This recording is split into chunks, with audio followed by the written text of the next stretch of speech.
Now you should be able to hear me. Hello, good evening, boys and girls. We're in Austria for a 100% race and a full qualifying as well. My name is Der Hammer and joining me is Boosted Mess. Hello, Boosted. Hello, everyone. Hope everyone's doing well and is ready to go for this marathon race for what we normally have here. Yeah, it's as you can see, the conditions are full wet. So I'll maybe switch to the race screen now and see who is in our grid today. So, that's the standings. We don't need them.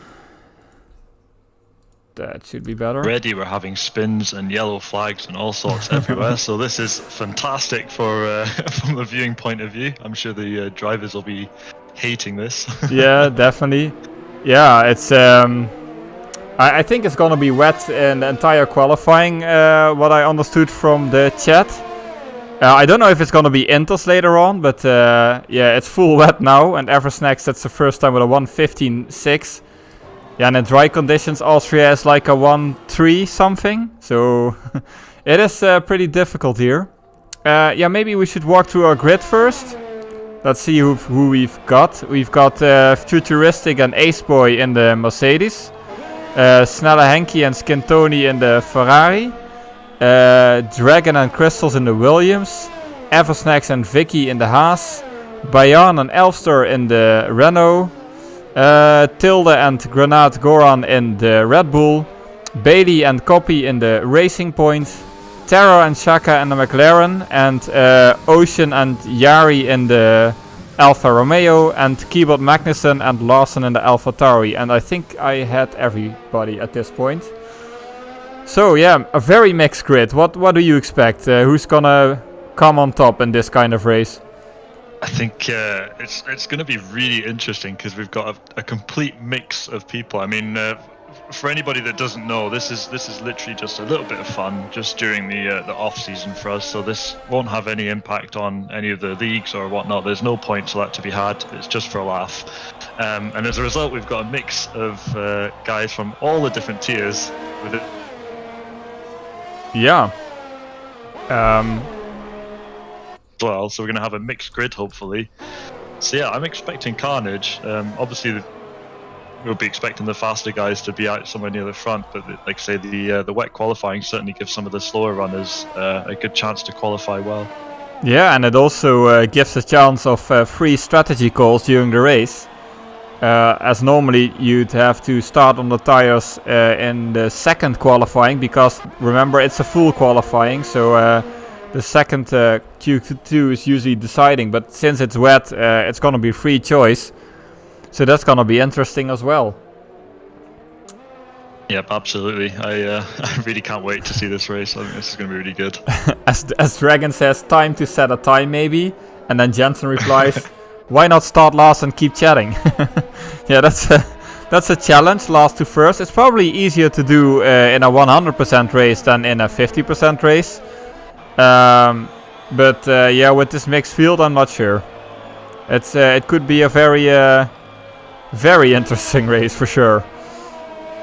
Yeah, definitely, especially on this track as well. It's so short as well, and the speeds are so high, generally speaking. So yeah, I mean, there's a lot of scope for overtaking on here. There's a lot of scope for carnage, bit of crashes. I mean, it's not the longest start-finish straight in the calendar, no. But it's straight into a very sharp right-hander, which is always a risky choke point when the field is so close together. Yeah, and I'm looking at the times now a bit, and it's interesting to see that the unknowns, as I have to call them, Yari and Elfstar, I don't really know them yet. They're they joined the server, but they're not league drivers yet. But they are currently in 1 and 2, so they're showing they have some pace. Keeping the likes of Terror behind, who is and Crystals as well, we know are fast guys. So yeah, good times by Yari and Elfstar with who both said a 1:14.3. Yeah, this is exactly what I was hoping for with a mixed grid. I think yeah, it's going to be all over the place. It's going to be really good. Yeah, and as Copy sets his first time, which is P4, and Crystals improved to P3. So they're getting up there. And Terror, yeah, Terror sets the fastest lap with a 1:14.2. Still very close though at the front, actually. You know, I mean, you know, I was saying before about how it's a mix of tiers and a mix of abilities in this race, but the times are actually not that far away from one another. Everybody's mostly definitely within, you know, within a couple tenths of one another, which is really good. And in difficult circumstances as well, of course. I don't think I've ever driven Austria in full wet conditions. Yeah, and let's look at the danger zone. 4 people have not set a time yet, and Shaka is on the last position you want to be in, like P16. Then it's exit from Q1. It's kind of weird to say that. We have to get used to that idea. Normally it's just a short qualifying and then we're straight on to the race. So it doesn't even matter who's in pole position as long as you're in that safe zone. So it could be that the likes of Copy and Crystals are not showing their ultimate pace yet. They're just trying to keep it on track and set a decent time.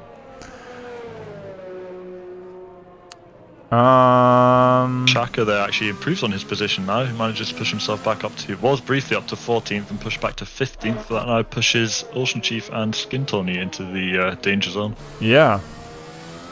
Yeah, they still have about 9 minutes to improve their time. It's also interesting what strategy they keep for qualifying the wet, because usually people go out and do like 5 or 6 laps on them. It's not like a normal qualifying where you just do 1 lap and then pit for new tires. But you might want to do fresh tires at the end, I think.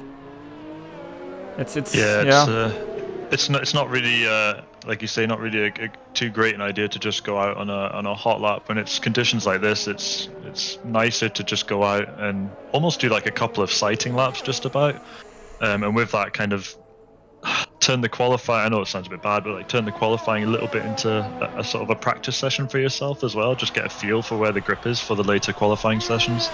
Yeah, I agree. And yeah, as Joel points out, you only have 2 sets of wet tires for 3 qualifying sessions. So they want to keep some sort of life in at least 1 set of tires for Q3 for the decider. So yeah, a lot of strategic choices to be made as well.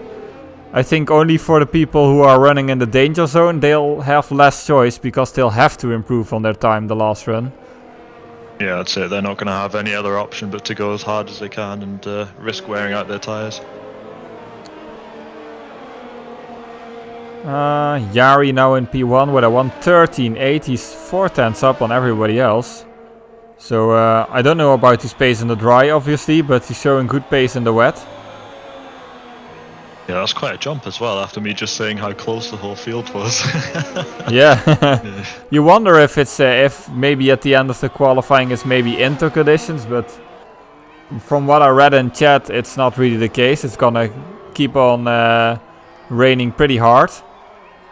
So the track does seem to be improving though, as Vicky also improves. Henke's coming out the pits now, so he's going to go for a lap. Larson is on his out lap at the minute. Dragon is still in the pit, so yeah, Dragon from lap 3 soon. Dragon might actually do the last 2 first then. Yeah. He says he decided not to set a time, so yeah. Yeah, Snelle, the man who made the beautiful new intro, this new starting soon video. We know him usually as Chief's teammate in Tier 4, but today he's in a Ferrari with an orange helmet, which looks horrible. It really doesn't look that good. It kind of reminds me of the time I was driving a Racing Point with an orange helmet that also didn't go down well with the audience. It's just it's so strange. It's so bizarre commentating on a race where none of the drivers are in the cars you expect them to be. Yeah, definitely. Yeah, and a 100% race. I mean, did you ever do a 100% race in F1?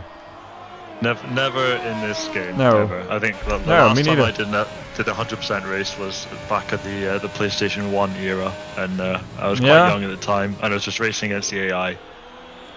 Yeah, And for me, it was in the early PC era, I think, in the 90s.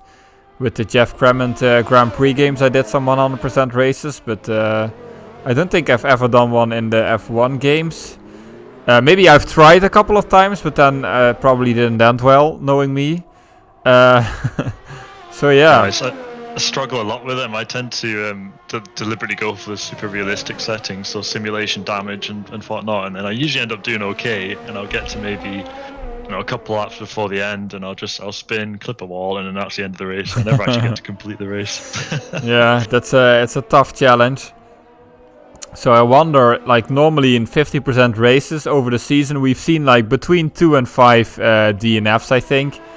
That's not pure hard facts, it's like a guess from what I've seen. So in a 100% race, if that translates the same way, then we might see half the field drop out at some point.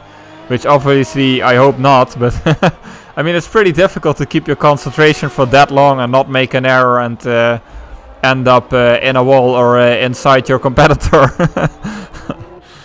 Yeah, I'm praying that we have fairly clean racing when the race gets underway, and we're not in a situation where half the field is wiped out within half the race, and then we're just going to sit and watch like a couple of guys doing laps for the next half hour or so. Yeah, that's the commentator's nightmare. And another look at the danger zone right now. We've got one surprising name in there. That's Bailey, who's currently in P17. And no pressure, but normally we do expect Bailey a bit higher up. So he's in the danger zone together with Tilde, Bayan, Scantoni, and Dragon. But yeah, Dragon won't set a time. So those 4 have to improve. And yeah, they have to aim for Shaka's time, 15-2. So it's gonna be interesting to see if they can. Is anybody of them on a lap? A couple guys are struggling with the wet at the minute. Looks like Vicky's decided that he's done enough. He's that's him finished for this qualifying session. Yeah, he's qualifying 1. He's probably safe. We've got Scantoni who just invalidated, but he still has time to set a lap. Tilde is on a lap and Bayarn is on his out lap. So the guys in danger are trying to improve this time, and I also see some people going out on inters. Yeah, so Shaka and Keyboard Magnussen, by the look of it, deciding that intermediates might be worth a shot. Yeah, why not? It could also be a strategic decision though as well, because I guess at the end of this qualifying session, if you're in the safe zone, it's maybe not such a bad idea to just go out in intermediates just to have a feel, see what you think, and then decide if it's worth doing a push lap in the next qualifying session with them. Yeah, like see how they are. I do see some yellows, but that's probably just people letting others by. So it doesn't look like he's done. Very busy, I think, in this first qualifying session, just due to the size of the track more than anything else. That's the advantage, though, of the disqualifying format, that at least in Q2 and especially the third qualifying session, that they'll have a lot more track space. And Tilde does improve, but he doesn't get to Shaka's time, so... Still... Bayarn is in the final sector, but he's pretty slow, so I don't think he's on a good lap. Scantoni slows down for another run, so yeah. Yeah, we see Futuristic is joining the intermediate club. Although he's still in the pits, so I'm not sure if he's actually going to go for it or not. No, they still have some time. I'm not sure if we had the glitch where the spectator is like ahead in time compared to the rest of the field, so then we might have even extra time, but if not, then they have still 1 minute 36, and the lap is about 1 minute 20, I guess, in an out lap. So, oh, Bayan retired, so he's not progressing to Q2. Copy's just jumped up. Copy's just oh yeah, 13.7. Getting a quick lap in for the next session. Yeah, Copy means business. He's probably one of our favorites to win, I guess. Yeah, he's certainly one of the quicker guys in here. I just wonder how many of the drivers have actually thought about the tyre restrictions and how many sets they're actually allowed to use. In quali? There's probably, I mean, these guys aren't going to be any more used to doing 100% races than we are, so... No, that's true. I imagine there's a fair few of them are gonna find that they're running out of tyres and then wonder what's happened. Yeah, Tilde managed to get himself safe with a 1:14.9. So now Shaka on Inters has to improve on his time if he wants to progress to Q2. And that is also putting Ocean Chief on the danger zone in P15. As Skintoni does improve his time but not his placing. So let's follow Shaka around. I'm interested to see how he's doing on those Inters. I think he was up in the first sector though. So that's not looking great for him. Running with no assists, I believe. He occasionally runs line, but that's quite rare. Usually he's got no assists at all on. Yeah, and these corners, usually known as the fast corners, they're not so fast now. Yeah, he looks to be really struggling on those inters. There's a lot of understeer in the corners and then snap oversteer on the exit, so it doesn't look like he'll improve. And yeah, indeed he goes straight into the pits and. Yeah, that's qualifying over for Shaka. So, we're not going to see him in Q2 then, unfortunately. No, the only one who can still put, as Ocean Chief improved, by the way, to P11. The only one who can put Tilda out now is Skintoni, who's on another lap. I think he spun right at the very beginning of the lap he's currently on. So oh yeah, he's 17 seconds up. So yeah, so that's basically Q1 done. Yeah, so the standings doesn't make sense to talk about it. Except that we know that Shaka, Skintoni, Bailey, Bayan and Dragon are all out. So for Bailey is the most surprising name. I mean, Dragon is also a surprising name, but he chose to not continue. I'm not sure about Bailey's reason. I think just struggling in the conditions, really. Nah, I think he can go faster. I think he has some sort of plan as well. But we'll have to see. We'll have to see in the race if I was right about that, or if he was really struggling on this track. Who knows? And it also, I think nobody actually improved on the Enters. No, all the best times are still wet tires. So yeah, for now, full wet still the best choice. As we're waiting. That's it for qualifying 1 now then. I don't think anyone else is on a fast lap at the minute. Nope, that's us. Yeah, we're just waiting for people to quit or retire the car for the session. So yeah, that's Q1 done. Copy, Yari and Vicky the fastest one, where Yari and Elfstar are to me the most surprising names in the top 5. The others we kind of expected. Copy, Vicky, Terror, Crystals. Not really a surprise. Snelle Henke, pretty nice that he's up there at like only 1 second down. Grenade Goron, Ace Boy, the tier 4 champion. Keyboard, Futuristic, Chief, Lawson, Eversnacks and Tilda. They will progress to Q2. The others can join us in the stream chat. So chat, let us know who you think is gonna get pole. Why not? I'm loving this, seeing a full qualifying session. I'm really enjoying this. Yeah, it's something different from the normal stuff, and it looks like Q2 is gonna be Inters. Yeah, not raining quite as much today. It's not raining that much. Chief for pole. Okay, that's. I mean, if you were a betting man and you'd bet on that, I think you'd get rich. If he pulls that off. Yeah, I wonder what the odds would be on that. Although it's not completely unthinkable. Like, imagine it's raining, but it dries up near the end, and Chief takes a gamble and goes on soft. Then it's very much possible, if he times it correctly, that he gets pole. I had that kind of stuff happen in a league race before, where some outsider took P2 because he had the right gamble. So who knows? Yeah, I mean, the Chief in general is a very, very clean driver. So even if he's not as up to pace with some of the faster guys in this session, he's incredibly clean, and usually that's what gets him the good finishing positions. He doesn't pick up penalties very easily, and he tends to keep it on the black stuff for most of the race. Yeah, I think with Chief, he's actually faster than people, and especially himself, give him credit for. Yeah, absolutely.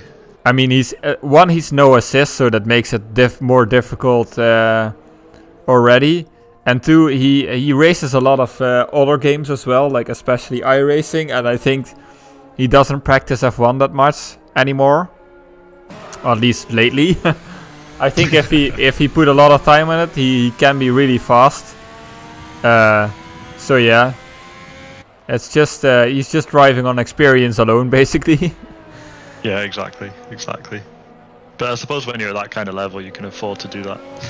Yeah, I mean, if I drive no assist, you can put me in tier 4. I'll be a backmarker. So I could fight it out with you. Yeah, and you'll just see me spin, and then you pass me again. So yeah, it's a different sort of game. Anyway, yeah, we've got Vicky already on the lap on the inters now. Setting a purple sector, but that's not difficult because nobody set a time yet. Everything, of course, being reset. First man on track, of course. So the pole time in the last session was a 1:13 something. I think a 1:13 mitter. I'm not entirely sure. So I'm not sure what the delta is between the inters and the wets. I'm guessing another second or two or something. On a short track like this? Oh, we'll see. Yeah, it should be a bit more grip now. Hopefully, in these conditions, we might see slightly faster times. Of course, if they're gonna do multiple laps, which I expect they will, then of course the first lap is gonna be on heavy fuel, so it might still be slower. And yeah, it's already 1:13.2, so yeah, definitely a lot faster. I think they're going maybe into the 1:11s at the end of this session. Although I might be slightly optimistic, but that's what I think. Know, should get close. I'm not sure if we'll quite manage it in this session, possibly the next one if it keeps getting drier, but yeah, we'll definitely be close. Let's see, futuristic 1:14.2. And Elster, one of the faster guys in the first session, one of the surprises, also sets a good time here, as well as Yari, who sets a 1:13.1. Get him into tier 1. Yeah, it's some good racing from Yari there. I mean, I've never actually personally seen him much of that at all in the league races, but yeah, really impressive stuff. Yeah, I'm also not sure if he's actually no assist or maybe runs the line or something, but it's pretty fast. I mean, Vicky is no slouch, and Terra is definitely no slouch. So yeah, fast. And Vicky immediately improves to a 1:12.9. Looking forward to see what Copy can manage. He's just on his... I think he's just on a hot lap just now. Yeah, I've switched over to him. They're already betting on DNS for the race. Yeah, well, I said on average it's like between 2 and 5 in a league race. So double that, it's between 4 and 10, I reckon. I hope it's 4, so we'll have a decent field to spectate. If not, we'll just have to make up live stories or something. There's this thing. An interesting question. So I joined the league sort of maybe only a handful of months ago, I think in the middle of summer somewhere, and I joined just as this was the track that was being raced on. Now, I never actually took part in that race in Austria. I was involved in the practice and whatnot. Now, looking at some of the other tracks that we've had later on in the year, some of them are quite notorious for picking up penalties because it's very easy to cut corners. So I wonder if there's any dangerous corners here where we can see penalties being picked up, and I wonder if it being a full race we might see any disqualifications as a result. Yeah, that's a good point. There's quite some corners in Austria where you can get a penalty or a warning at least for. The exit of turn 1 is notorious for it. If you go a little bit wide there, yeah, then you get a warning, that's obvious, but it's easy to go wide there, I mean. There's the, let's see, which turn is that? 1, 2, 3, turn 4 and 5, the fast corners to the left, the fast left-handers. The first one especially, you tend to go wide and get a warning there. At least I tend to go wide there, so that's also a difficult one. And the final 2 corners, where you can also go wide and exceed track limits. So it's not as much cutting a corner, but it's especially like going too wide, carrying too much speed, and then getting a warning. Oh, a Starer left the session. I hope we can invite him back. So we may see the penalties racking up here. Dragon in chat just saying there that every corner is dangerous here. So yeah, this could be quite interesting. Yeah, it definitely is.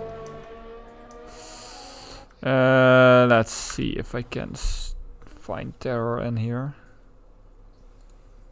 I sent him a quick invite. As Copy already said a 112 too. So the 111 prediction isn't far off, I think. Yeah, might be right with that after all then. And I'm seeing a lot of yellows, but I'm assuming this is letting people pass who are on a hot lap. Yeah, I think so. It doesn't look like anyone's actually stopped anywhere. Mostly just guys driving slower and letting guys by. The good news is Terror is back in. Yeah, let's look at our danger zone. It's easy to forget because we're not used to this format anymore. Aside from the real F1, of course. We've got both Mercedes boys in difficulty, Futuristic and Ace Boy. Eversnacks is in the danger zone as well, and Snelle Henke and Larson as well. Larson hasn't even set a time yet. I think Larson could normally, if he's shown his normal pace, then he should be safe, but I don't know. Maybe he plans to leave it at this as Terror crashes out again. Yeah, I hope he's not got a gremlin in his internet there. Hopefully he can sort that out in time for the race. Yeah, I hope so as well, because he is one of the faster guys who I predict is gonna fight for a podium or maybe even a win. Who knows? It's a 100% race, so. Yeah, definitely. So a lot of time for things to go wrong, a lot of time for action, and yeah. Yeah, we can see Crystals improve to second. One of the fastest guys in Tier 2, especially in qualifying. He's got really great pace there. In race he tends to make the odd mistake and lose position. So hopefully in a 100% race he can keep it together. But yeah, we're starting to see there's a bit of a dry line starting to appear now. Or, well, as dry as it can get in these conditions. Yeah, there's a definite sort of clear line starting to appear now. So I wonder if we might see any, I don't know, last-ditch attempts on maybe a dry tyre in Q1? Maybe, as Snelle Henke improves to the top 10 place and Ace Boy as well. And that puts Ocean Chief at risk, who's now in P11. And Elfster jumps up into second as well, knocking Crystals down to third. Yeah, it does look like the track is improving again and again, as we see Keyboard Magnussen improve as well. So yeah, that puts Grenade Goron, Ocean Chief in danger as well. Oh, and Crystals, that's a 1:11.9. So there you have it. Oh wow, there you are. Okay.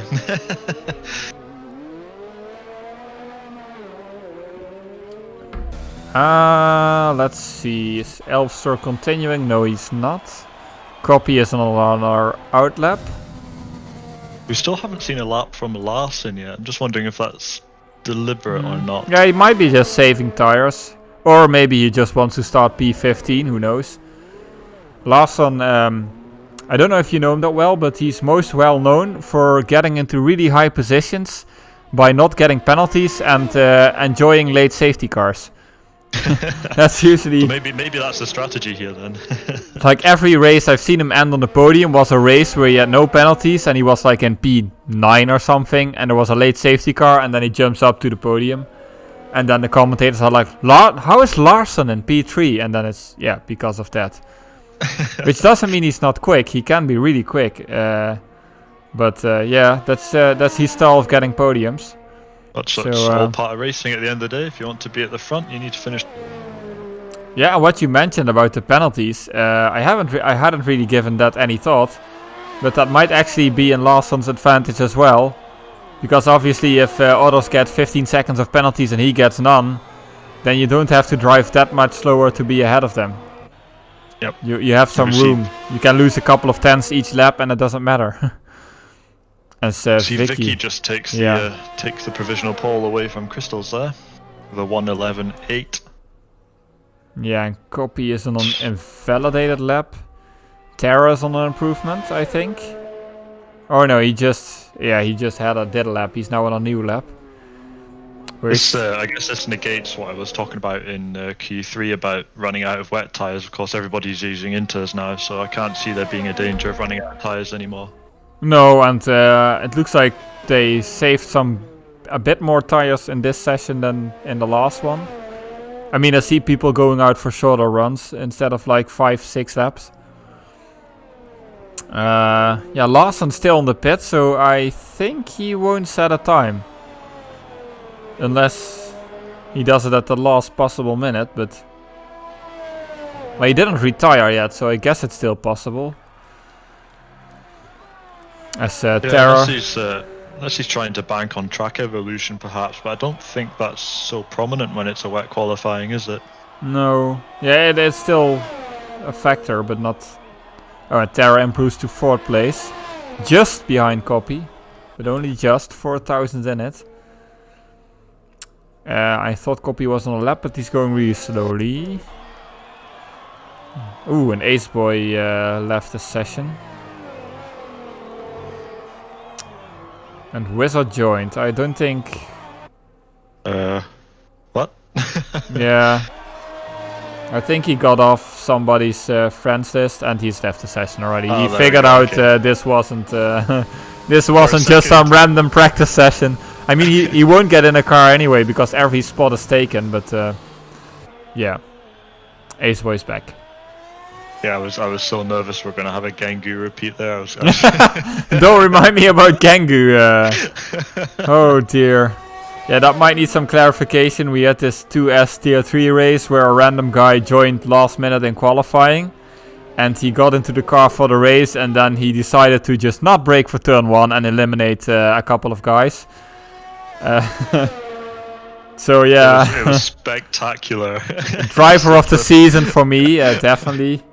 I mean, Gangu, invite Gangu to every next race if you want the spectacle.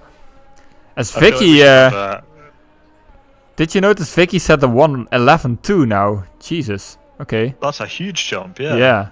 But we might even see a 1:10 then. If the track continues in the way it's going now. Yeah, definitely. Lawson stays in the pits because he doesn't have time now to set a lap. He should have been out already. So Chief has managed to push himself up into 8th as well, so he's no longer in the danger zone. That pushes Ace Boy down. But that's Ace a bit... Boy, the tier 4 champion in this season. It's a bit high for Chief though. Usually he's around P10, so... he's in an unnatural position now. Ah, there he is, back to P10. Mission achieved. It doesn't even matter which tier he is in. Like every tier he manages to finish around P10. I don't know how because the pace is different, but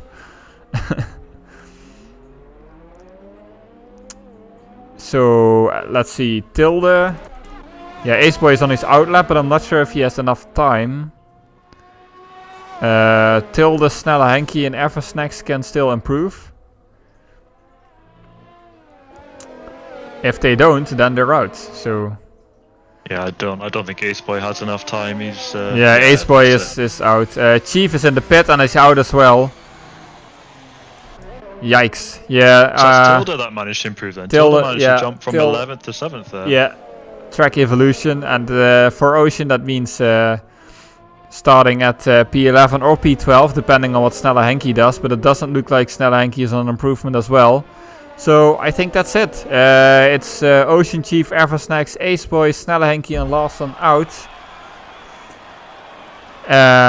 Which leaves us with Vicky, Yari, X Crystals, Grenade, Goron, Elfstar, Keyboard Mackinson, Copy, Terror, Tilde and Futuristic. For Tilde I think that's really good actually. That's a really good position to be in, yeah. Didn't expect him to be in the top 10, but he showed me wrong. Still a couple of position changes going up at the top. Yeah. That's Grenade Goran's just dropped down. I missed who it was that pushed him out of that position there. It's the honor of provisional poll, which then gets reset for the next session. But yeah, it is also maybe to get a feeling for the track for the final runs. with Vicky being our fastest guy on track in the second stint, or the second qualifying, in front of Jari, who again surprisingly fast, and then Copy in P3, and then X Crystals and Grenade Goron. Although with Copy, I have to say I did watch a fair few Tier 1 races, and usually he's not the guy of qualifying pace, but more of racecraft and yeah, just race pace. So with qualifying, I wouldn't stare yourself blind on Copy's qualifying times.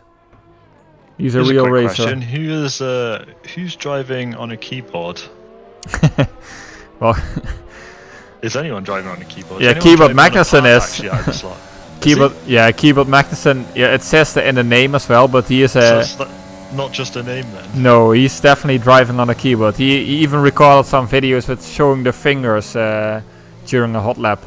Wow. What might be interesting to know is he also doesn't use ABS, which is quite amazing considering like a keyboard is 100% input. So if you press the brake, you press it for 100%, and your tires start to lock as soon as you turn in, or as soon as you're in like third, second gear.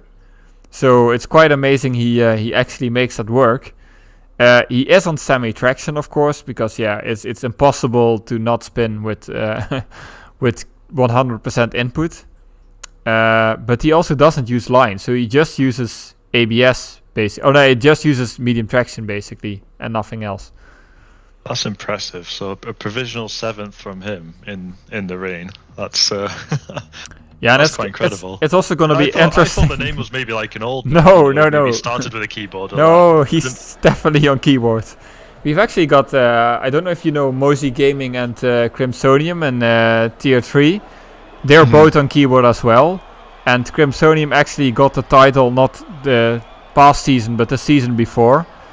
So yeah, there's quite some talented keyboard racers in SLR. Imagine how rapidly you need to spam the keyboard buttons if you haven't got ABS and you need to try and slow yourself down. I mean, I'm not even good enough on pedals to put medium traction control off, so I cannot even imagine how it's on keyboard without ABS or something. So yeah. Right, so here we go then. Q1. Q1 is the first man out of the pits, I think. No, he's not. Vicky is again. Yeah, enter conditions once again. It does look a bit drier, but that might be just my eyes. I mean, it doesn't look like it's raining that much. Let's still switch. A little bit of spray coming off the tires, but not. Yeah, like you say, it's not too much. I feel like there's still a drizzle. I wonder. I mean, it might be interesting if it gets wet, like in the final 2 minutes, and then I don't know, Tilde gets pole or something. I would really like that. This is completely off topic, but I'm just looking at everybody's driver numbers, and I feel like I maybe need to change mine. I thought until now I only shared my number with Tosca, but it looks like Vicky's in that club as well.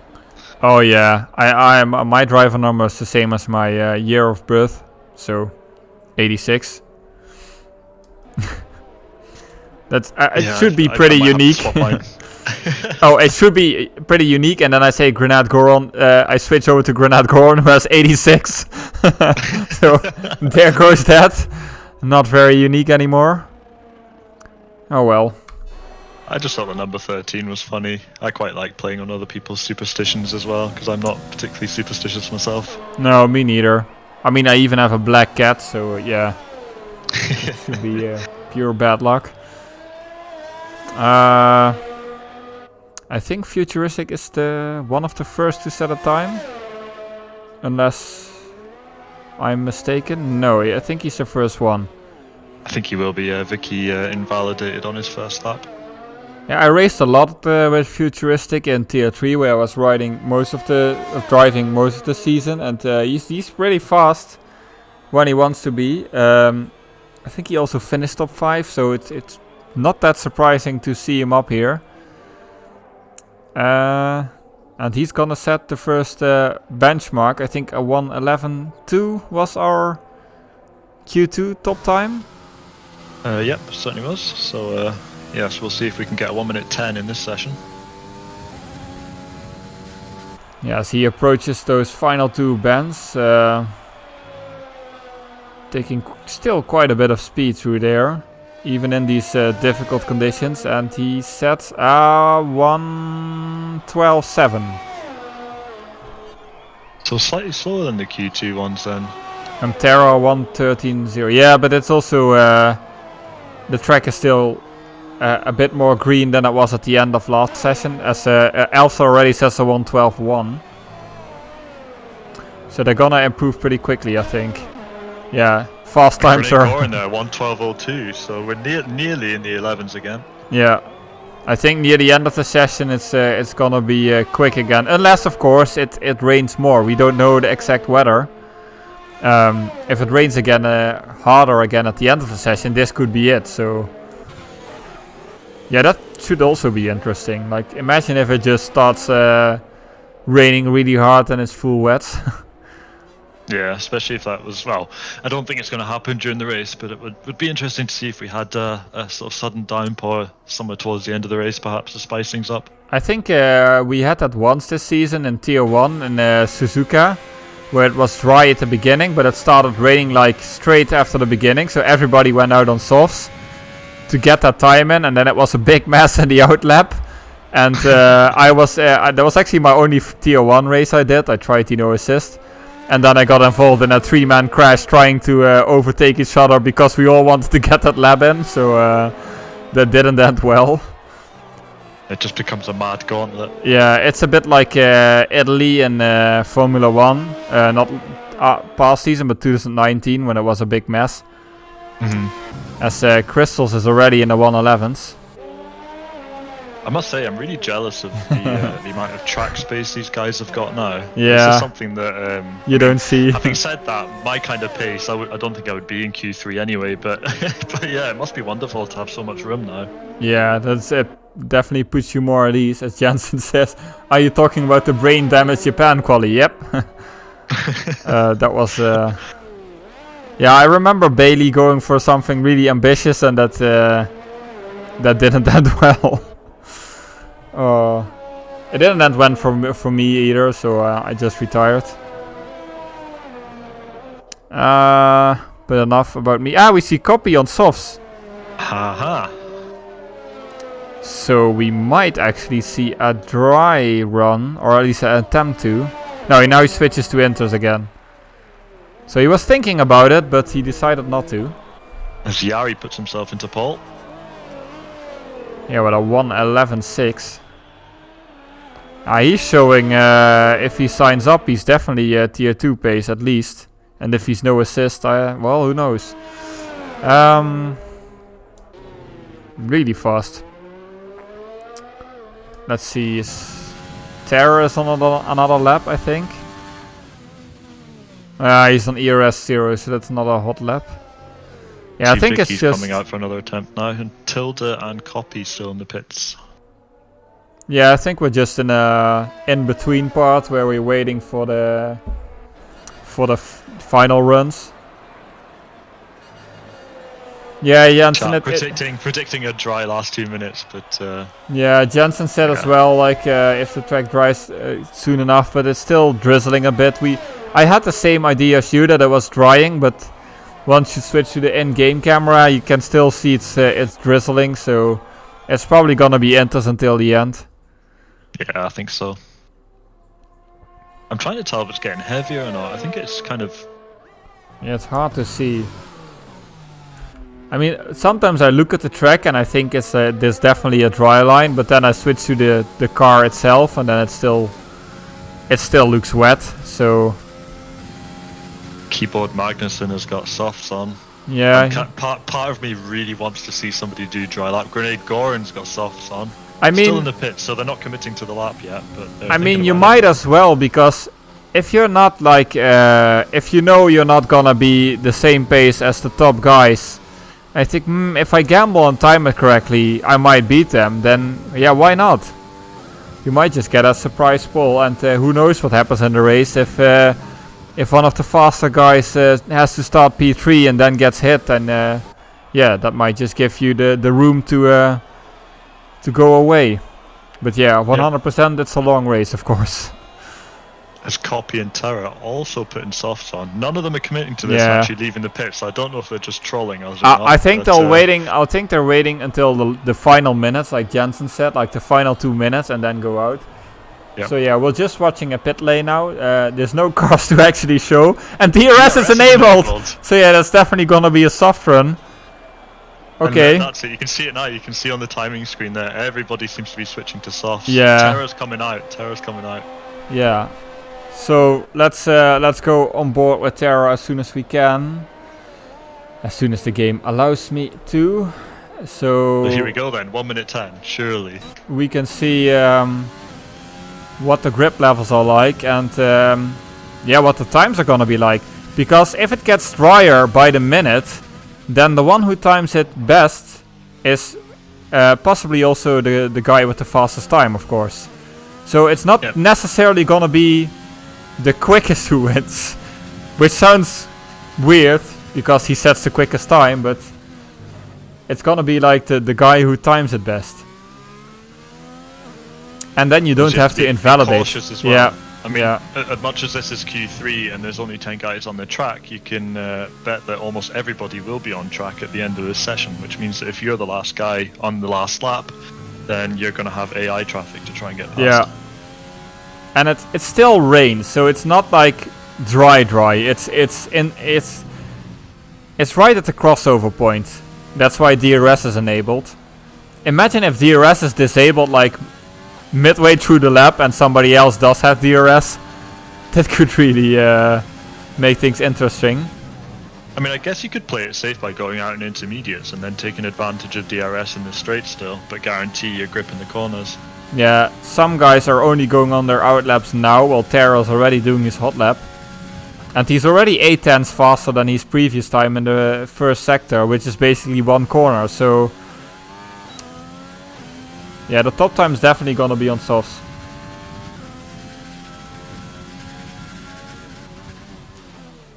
Jensen's predicting the track will be at least 2 seconds faster.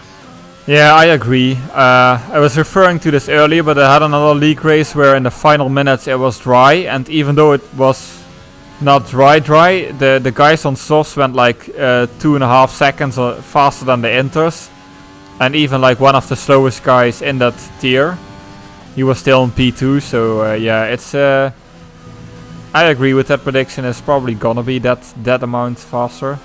As Terra comes to the final corner and he sets, I think, a 1.8. Yeah, a 1.8. Wow. And I think it's only gonna get faster. So We're gonna have literally a last minute shootout in this this qualifying session. yeah, Attila already improves to 1.9 flat. It's just a matter of who times it best, honestly. And you can see a bit of a train through sector 2. That's all the guys who are trying to time it perfectly. So this is a bit of a TO1 Suzuka repeat, only with lesser cars. These cars are all going to be AI when they complete their lap, so someone's going to have to pass them all on their hot lap. Yep. As I'm following Crystals Greg in the... Gorin does a 1:07. Vicky 1.64. Oh my god. And here comes X Crystals through the final sector, to the final corner, with a 1:67. So yeah, Vicky properly fast. Let's see. I'm trying to find somebody on the lap. Yeah, Yari is second faster than his previous time in the first sector alone. Alfso puts himself into provisional second. Copy invalidated, so I'm gonna switch back to Yari. Because Jensen said watch copy, but he invalidated, so... Ooh, that could be interesting, because if he... So he's gonna start 10th. He's gonna start 10th! This is what I was talking about. Like, if one of the top guys screws up his lap, he's gonna have a crappy... Or crappy is still top 10, but... That's definitely gonna make it more difficult for him. So yeah. And Terra is the one who passed the line last. It's gonna be older softs though, so it's gonna be interesting if he still has the grip. As Futuristic is now on P1, and now it's Yari with a 1.53 almost a second up. And Tara is on a big crazy. improvement, and Tara's coming to the final corner. Sorry for talking through you, but this is the final corner, and Tara sets 154. Oh, he's just nearly short. And we still got Vicky, but he invalidated. So it's Jari in pole position in front of Tara, and Keyboard Magnussen in P3. Wow, and Futuristic in P4. That's also great for the tier 3 driver. So we've got tier 3 drivers in 2 and 4. No, in 2, 3 and 4. And then Grenade, Goron, Vicky, Elfsor, Crystal, Tilda and Copy. That's a surprising lineup. This is perfect. This is exactly what I hoped this race would be. Yeah, I have to say, like, personally, I'm happy to see that many tier 3 drivers up front. From having driven there almost the entire season. You love to see it. And yeah, Jari has shown really great pace through the entire qualifying. As his AI hits Futuristic, but yeah, surprising. So we expected X Crystals and Copy and Vicky, and we got Jari. Yeah, this is going to be good. So Copy one to watch then possibly, and as he pushes up from 10th position in the race. Yep. So I'm switching to the broadcast screen as we are waiting for the race to start. Yeah, Jari and Paul, Terror really close behind. I think his sauce were just a little bit too old. And I must say I love that screen. So yeah. Good. I even have my special Christmas suit on. I mean, it just passed Christmas, but it still fits. As we're waiting for the race to start. So any predictions in chat? Who will win this race with this starting grid? Because it's pretty surprising, you have to say. Is Jari gonna do it? Or are we gonna see any major surprises? Without damage, Copy will win. Yeah, I understand why. I mean, I said before, Copy is great in race pace and racecraft, so he's the most sure bet, even if he's starting in P10. What do you think, Boosted? Yeah, it's not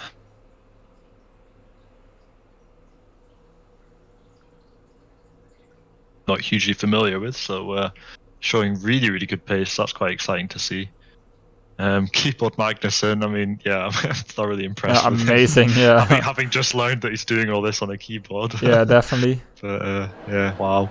As we're finally in race, so we'll switch to the racing screen again. And they're in their warm-up lap. Let's see what tires everybody is on, because that's going to be an interesting factor as well. Quite a mix. Yeah, it's surprisingly a lot of soft tire choices. With Jari, Terror, Keyboard Magnussen. Yeah, most of the top 10. Only Tilde, Copy and Futuristic on the medium start. In the top 10. And outside the top 10, it's Larsen, Shaka and Dragon who've chosen the medium tires. Yeah, I don't even know how many stops it's gonna be with a 100% race. Yeah, the suggested strategies that popped up there was I think a 3 and a 4 stopper, mostly doing like a soft medium or a soft medium. So, well, it's gonna. I think it's gonna be. That's coming from the game, so I mean, you can't really take that for sure. But I think it's gonna be a 2-stop at most. Maybe some people will even try the medium hard 1-stop. I'm really not sure how long that these tires will last in a 100% race, because the wear is different as well. Jansen thinks it's a 2-stop. I think that's fair. But we might see somebody gamble on the medium hard strat. And we see some bumping already. Oh, and Scantoni is disqualified from the yeah, it's of course really difficult to drive a formation lap. And that's a quick formation lap, actually. It must be said. Jari is. Jari didn't want to wait around. It happens more often than you think, those disqualifications during the formation lap. It happened to me as well. Like if you have a little bump, the game already says, yeah, you're out. Dirty driver. And so's the guy you hit normally as well. Yeah. Although Scantoni looks like to be the only one affected. Yes, it's almost ready to go. Let's see. We're waiting for the lights for this 100% race in Austria, the special SLR holiday event. And it's taking quite a while for for the lights to turn on. I hope there's not somebody stuck. Yeah, I'm just looking at the timing screens there, and Bailey, Bajan, and Dragon are shown as being down. And the lights are on. The lights are on. And away we are immediately. And it looks like Jari has a good start. Terra in second. Ignore the timing screens; they're off. And Terra gets past round the outside. And there's a bunch of cars in the rear who are having a bit of a squabble there. And that's showing Dragon, but that's not what I want to see. Yeah, now there's it's 2 or 3 groups at the back there, 3 abreast into yeah, the first corner. Yeah, and Ocean Chief is down to P19. I hope nothing happened to his car there. It's actually Keyboard who had a really good start on us up to second. Taro dropped the place into third. Then it's Granat Goron and Vicky following close behind. Let's see at the starting positions. Where do we see that again? Oh yeah. That's not what I need either. A position change, that's what I was searching. So it looks like most of the medium runners have actually lost positions except Copy who gained something. Futuristic lost 2 positions, so yeah. Make of that what you want. So I'm not sure if this is accurate, but Dragon shown in 14th position, so his last to first challenge is going well so far. And why is it showing DRS enabled? Because it's lap 2 and it's showing lap 3 for me. So this is already a bit confusing. Yeah, I've been having this a lot in some of the previous races that I've commentated in. The timing, you know, the yeah, I think something definitely went wrong with the start. We're on a lap 2, but it's showing lap 3, so not sure how that's gonna correct itself. But yeah, for now Jari has pulled a big gap on the others. If the interval's showing, I think it's at least a second, if not more. I think we'll just enjoy the racing for the first couple of laps, and hopefully the timing screen calms itself down in a few moments.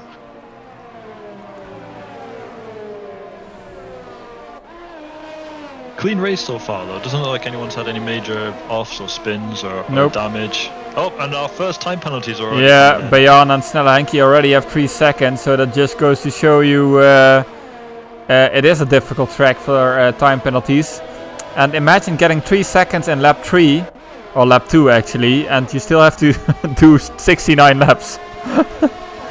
That's it's gonna be difficult to make it to the end, and the gaps are back. And Jari actually pulled up 1.5 second gap as Copy and Futuristic are fighting. That's actually pretty good from Futuristic to keep up with Copy. See, Eversnacks and Bailey are having a right good fight as well. Eversnacks is on the outside. Bailey dives down the inside, makes that stick. Yeah, Bailey had a great start as well, coming from like P17 or 18, I think. So yeah, also a great start from Bailey and Dragon. Yeah, he had a difficult qualifying session.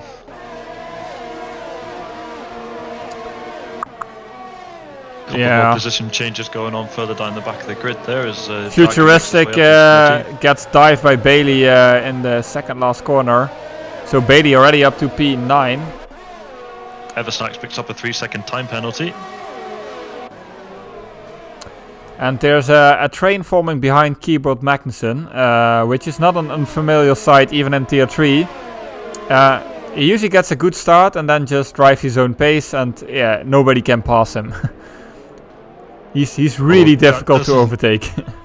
Doesn't seem to stop Terra from having a little peek there just in the first corner. Yeah, but I know Keyboard, he's a really good defender, so yeah, around the outside. Now. They're close, they're very close, that's nearly a touch. It's a clean fight though, and I think Terra does make it stick. Well, they're still side by side. Yeah, he's passed now, but yeah. That cost him racing from the two of them. That did cost him some ERS though, but I think Keyboard has less, so should be fine for now. As Bailey is also already past Copy. So the soft's still definitely better at this stage. Yari is now 2 seconds ahead of Terra. Like he's pulling a huge gap so early in the race already. As Scantoni left the session, I think he's having some connection issues. We've seen him join and leave a couple of times. Let's see, there's still the big train behind Keyboard. Tony puts in a fastest lap of 37.7 seconds. Yeah, that's unbelievable. That's the desync for you. Yeah, that's not gonna get any better. Give that man driver of the day. I mean, we've all seen Ocean G's magical 0.9 second lap around Spa in Tier 1. But this is definitely a close second. As Ocean Chief, by the way, is up to P17 after that difficult start where he dropped to P19. And we also saw Bailey and Futuristic pick up penalties as well. So penalties, yeah, you were right to mention it. It's gonna be a big factor in this race. I wonder how high we're gonna get on the. So this Dragon picks up a time penalty now as well. Yep, and Scantoni joins back, and Jensen says, "Yeah, good luck beating that time." Well, maybe if we get Kane back in the session, Jensen. Some magical buttons.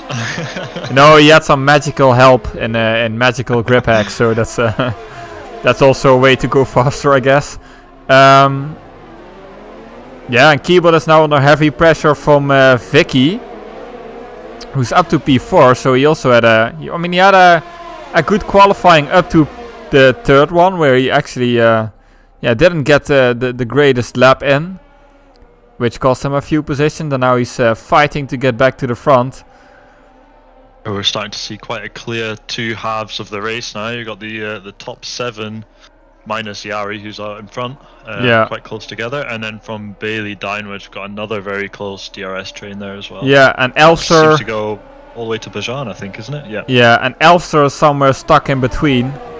He's literally in the middle of those groups, so he's just outside DRS of that first group. And that's not the best position to be in, honestly. No, ideally, he needs to catch up as quick as he can. Yeah, and there's a yellow. First, probably the flag. Who's that? That's Bayan. Bayan is around, and he's outside my camera view, and there he is. He's back into view and back on track. Ooh, rejoining. Yeah, Scantoni, yeah. In front of Scantoni there. Yeah, that was close. Scantoni had a scare there. A near heart attack for the Ferrari driver, but luckily they don't hit each other. Let's see. This is perfect. This is everything I hoped this race would be. Yeah. So much going on already. Yari is still pulling out a gap though, so he's lightning quick so far. And Keyboard actually manages to keep up with Terra, so I think they were quite similarly paced, and now we just get a big DRS train from this place until X Crystal. So it's mainly up to. I just continue. wonder how much Yari's pace is affecting his tyre wear at the minute. Yeah, he could be pushing it. Who knows? It's interesting to keep an eye on Copy though, because he's of course the first of our medium runners, and he would like to keep the damage as limited as possible. If you look to the gap to the leader now, it's 10 seconds. Okay, that's not too bad yet. I quite have a feeling that Copy is going for the one stop. Don't ask me why. Yeah, he'll be trying to stay in DRS range of Bailey and just hoping that Bailey can tow him around the track, at least until he has to stop. Yeah, and we see Bayan passing Scantoni in the back, so there's a battle going on there. And Jensen says Copy will go medium soft, so he thinks he's going for the 2-stop. I think at least one of those medium runners will go for the 1-stop. It's just there's always one guy going for the alternate strat, as Elfster also gets a penalty. But still 3-second penalties to everybody that currently has penalties. Nobody's managed to pick up 2 penalties yet. We're only on lap 9, so there's still time. Yeah, there's a lot of time. I hope you're not getting bored yet or tired of speaking, because we still have a long way to go. That's a pile of drinks and snacks here just to keep us going. Yeah, that's true. I've got the same. See, position change at the top there, by the look of it, I think. Grenade Goran and Crystals having a fight. Yeah, Grenade picks up another penalty. Grenade Goran actually dropped out of DRS momentarily. So he'll be wanting to push really hard in this sector and get that DRS back. Because as soon as you're outside DRS, you're easier to pass, of course. I think with DRS it's really difficult. Or if the guy ahead of you has DRS, I should phrase this correctly. If the guy ahead of you has DRS, it's really difficult to pass him, even with all your overtake. So yeah, he'll definitely want to stay within the DRS, and it looks like he managed to do just that. So it's a very tight. Yeah. Oh, Grenade Goran gets a penalty as well. Exit turn 1.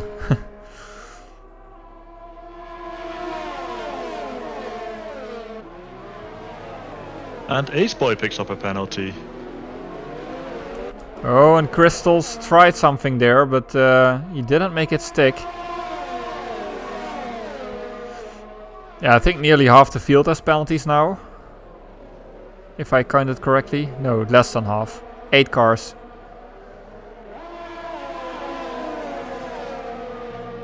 Yeah, this is this is going to be an interesting one. Yeah, but the disqualification might not be that far. No. Far away after all. Nope. If you get penalties 6 seconds now. Mwah, 70 laps. So it's 6 seconds per 10 laps. You might just be safe. Just. I don't know even what the limit is. It seems to be something around 30. As X-Crystals finally makes the pass around Grenade Goran. But he does that just before the straight, so Grenade Goran will have the DRS now. But he stays behind. Yeah, okay. Tilda's the latest victim of the penalty situation now, so that does now give us half a field with penalties. Yeah. I mean, this just means if Ocean Chief keeps it clean, and he does for now, then he'll make it into the top 10. Oh yeah. And Ace Boy has passed Snelle Henke in the midfield battle. We are not focusing too much on the midfield battle. I was focused on the front cars, but there's actually quite some battles going on here as well. We've got Ace Boy followed by Snelle Henke, Dragon and Tilde. And then ahead we have Eversnacks and Futuristic. And then of course the inseparable Bailey, Thompson and Copy in the Racing Point in 8 and 9. And I think the mediums are starting to get the better tire life compared to the softs. Because I see Dragon did a really good job of keeping up there. Dragon closed up as well, and X-Crystals also gets his first penalty. So that's now effectively half the field with a penalty. Imagine a late safety car here. Oh, and there's another yellow. Oh, that's Bjarne again. Renault. Yeah, Bjarne is mowing the lawn. As you would in a 100% race. I mean, it gets boring just following the track the whole time. So you might as well get some gardening work done, I guess. Probably ruined his tyres with those spins, I assume. So I'm going to guess there's going to be a switch onto mediums or hards possibly here. Looks like it's hards, I think. Yeah, hards and then maybe a late soft stint or something. Because I don't think he can go until the end on these hards. That's pretty early even for hards. Shaka and Skin Tony are having a really good fight at the back there. I just missed it. I was following the pit stop of Bjarne. Not the best camera work. Yeah. Was Shaka ahead before? I guess he was. This is great. I mean, there's good racing all the way up and down the field in this race. As Bailey also gets another penalty. I guess that's his second one. As well. Yeah, that's his second one. So 6 seconds for Bailey. And we've still got this train behind Terror and Keyboard Magnussen. Is he gonna make a move? He thinks about it, but he doesn't quite make it stick there. Also a really difficult corner with the... See, Snelly Enki and Dragon are side by side coming down the DRS zone now into the third corner. Yeah, and Snellenki does make it stick. Oh, and then he makes a mistake and nearly loses his car. And that actually cost him an extra position, and he's down to P15. So not the best corner for the orange helmet Ferrari driver, which is still weird to see. I think there might have been a very light bit of contact, possibly there, yeah, but between him it's and Dragon on the corner. It's a difficult corner to pass because of the gradient, and you also tend to lock up there if you don't have ABS. So yeah, difficult corner to get right. As Keyboard now under pressure from Vicky, and he pushes him wide. A bit of a Verstappen Leclerc move by Keyboard Magnussen, and that actually puts Vicky under pressure from X Crystals. But I don't think X Crystals is gonna make a move here. Yeah, there's a big battle going on here for the podium positions, and Jari just continues to pull out a gap. It's 5 seconds now. Yeah, that's quite an incredible performance from him. They're very commanding of the race so early on. Yeah, it'll be really interesting to know if he uses assists or not. I think Terra's starting to come up onto the back of Bayan now, so we could see the that DRS train grouping up a little bit. Blue flags, blue flags, blue flags. Ghosting is on, isn't it? Yeah, it is. Yeah. I think it's normal league rules, except that then that's 100%. That's the only change that is made. So I'm guessing it's full damage as well. DRS, of course, as well, though. Yeah. Catching up with Bayan. Yeah, it should. Yeah, ghosting is on. As I can see, Bayan is ghosted on the screen. Of course, still you sort of unofficial rule or good etiquette to still move out the way just for the sake of the cockpit drivers. Yeah, I remember when I was a cockpit driver, it was definitely terrible.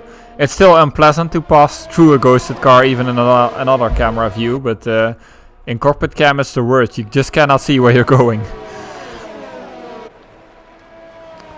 As Terra now actually pulled a gap of a second. Because Keyboard Magnussen pits. Yeah, that's that keyboard tire wear, which is more horrible than on a wheel or on a pad even. To just see what he's going to go on to. It's another set of softs that he's pitting for currently. Yeah, so he's definitely going to do soft, medium then. And Chief picks up a penalty. That's going to make P10 life difficult as Larson retires, and it's a safety car! Oh, so normally Larson is the guy profiting from a safety car. Now he brings out the safety car. I'm not sure what happened there. It looks like he crashed in turn 1. You see, Vicky's got a penalty for a severe collision as well. So I wonder if he's involved in that. No, that might be the safety car glitch. If you hit your predecessor in the safety car, you get a penalty. Of course. And he did get 5 seconds. So we're probably gonna see the rest of our first pit stops now, because basically you're getting a free pit stop now. Yeah, and for Copy, this is indeed horrible. This might suit Keyboard Magnussen quite well, actually. He's already pitted now, so he's going to inherit the front of the grid. Not sure. I think it would have been better if it happened exactly when he pitted, but it's definitely not bad. But for the medium runners and especially Copy, this is pretty bad. Yeah. I mean, he is going to be in the lead probably, but yeah, everybody behind him will be on fresh tires, so. Yeah, the advantage is kind of gone. And they'll be right behind very them. Busy pit lane. I was kind of hoping for a safety car because, you know, it's a 100% race. The gaps are going to get bigger at some point. And yeah, now it's basically just a reset. I mean, it wouldn't be too far-fetched to think we might see another safety car before the end of the race as well. Yeah, the kind definitely. of speeds that you've got on this track, when you get it wrong, you crash at such a high pace that, yeah, normally it's a hard enough accident to DNF your car. Yeah, and the walls are actually closer than you think in some corners. So actually, Jari kept his lead. So that's even worse for Copy. Because now Jari is on fresh tires. which he'll do for the entire middle stint probably, and then go to softs in the end. So, yeah, whatever advantage Copy was searching is now gone.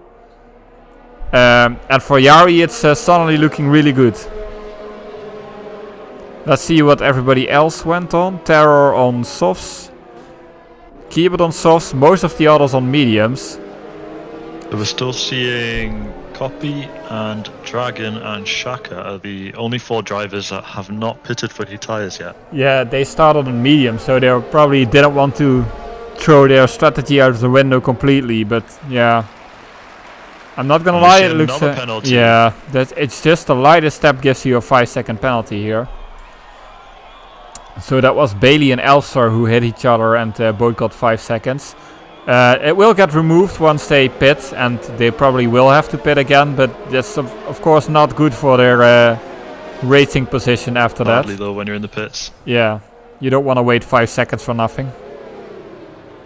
I mean, I would enjoy watching Austria, but not like that. Not really gonna browse the pit lane or something when you're in a race. Just see Chief pits as well for a fresh set of mediums as well. That's kind of a late call. So I wonder when we're going to see the safety car coming back in there, and we've got at least 2 drivers quite near the back that are going to have to play catch up. Yeah, it's still gonna take quite a while. I'm not sure about Bjarn, because he's no longer a lap behind. So if the safety car waits for him, it could still take a while.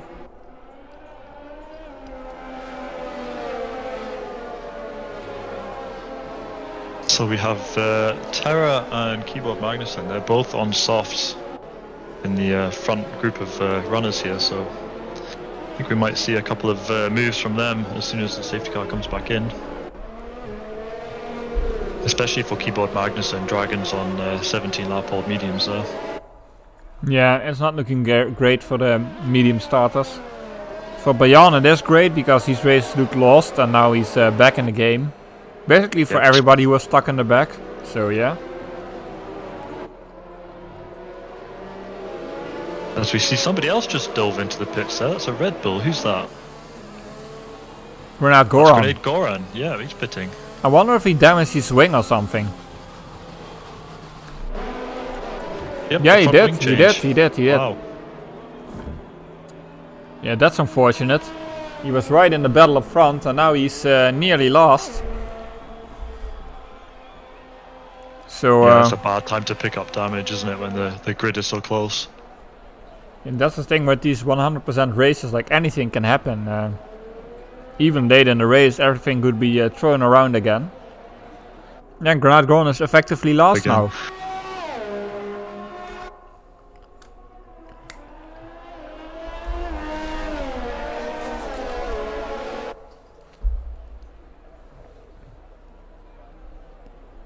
Elster left the session. I don't have him on Steam, so I hope he can rejoin on somebody. Lights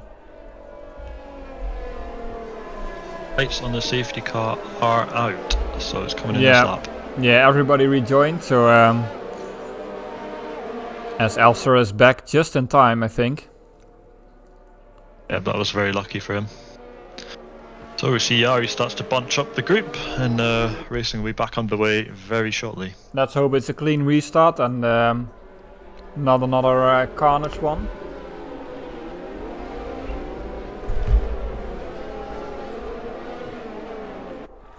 As I'm taking this opportunity to snack a bit. That's why I'm quiet.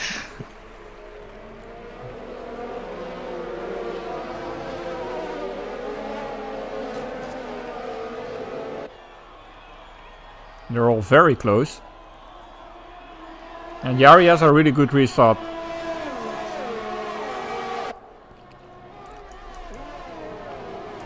This looks like a fairly clean restart from everybody. Yeah, Keyboard already go. Oh, and there's a Williams in the Wallace Crystals. Cold tires. Oh, we've seen him do this before. We've seen him do this in USA when he was P3 and then he crashed near the end of the safety car. Now he crashes straight after the restart.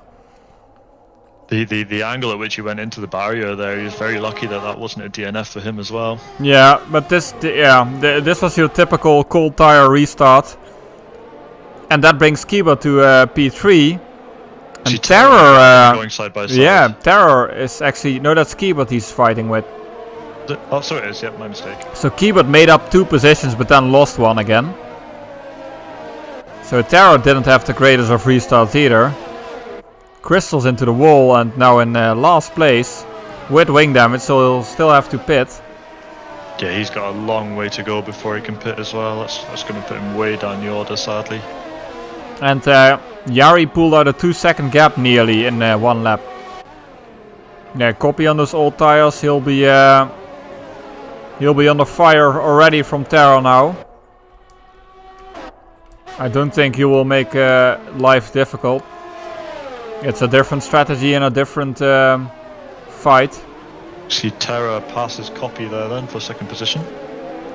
He's now under threat from Keyboard Magnussen. I think he is gonna, he'll just drop down the order, unfortunately. I mean, Copy has great speed, great race speed pace, but his strategy kind of came undone under the safety car. He could have gambled and gone on the softs, but then what are you gonna do?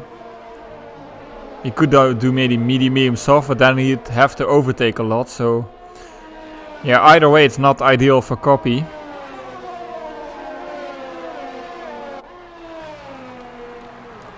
So yeah, for Crystals with any luck, he might be able to catch back up with the rest of the grid as they're all fighting for position, just until everything calms down a little bit. Yeah, and DRS is enabled again. If we've got Vicky on fresh mediums versus Copy on old mediums, and he will have DRS, but he is a bit far. A very tight group from Shaka downwards. You got Skin Tony, Snellianki, Grenagorn, and Ocean Chief, who just went slightly wide there and lost a position. Yeah, remember when Skin Tony was last, and now he is in P13. There. Oh, they're very tight, incredibly tight. And Vicky and Copy are fighting, and I think Vicky's passed. Shaka now comes back on Skin Tony, round the outside. 2 Ferraris are very much bunched up with each other. This is allowing Grenagorn to get involved in the fight as well. Oh yeah, I'm following it now. Snellianki gets past. Yeah, Snellianki and Skin Tony on softs, while Shaka's on mediums. And Shaka's on really old mediums as well, so he'll be really slow compared to these guys. As Skin Tony goes on the inside there. Whew. This is some tight racing. Oh, they do touch. And Skin Tony is now on the inside as well, so Shaka's getting bullied left and right. And then he has Granat Goron on fresh mediums also behind him. He's keeping it round the outside. Oh, and then that brings Granat Goron out. Yeah, Granat Goron just went a bit too wide. I think Shaka did leave him space, but Granat Goron was running out wide. Carried too much speed and then hit the inside and spun. So that's 2 of our previous top runners, Granat Goron and X Crystals, way back now. The Ocean Chief just passes Bayan there as well. He's trying to catch up with Shaka now as well. And Yari still has that 2-second gap, even though Terror is on softs and Yari is on mediums. So Yari is just showing really great pace.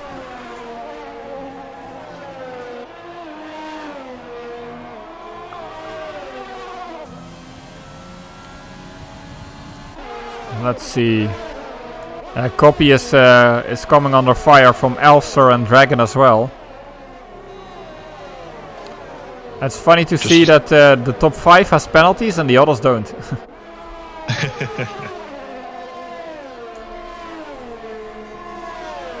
Yeah, just looking further towards the front now, starting to get a bit of a grouping up there. A bit of a concertina effect coming through the corners.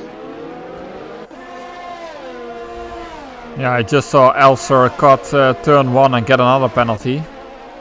So that won't help him in the final result, but he is fighting with Copy now. But Copy is still in the inside and he'll probably have better traction here, and he does, so he keeps that position for now. But all that fighting is just costing him precious time. Another 3-second time penalty though for Futuristic.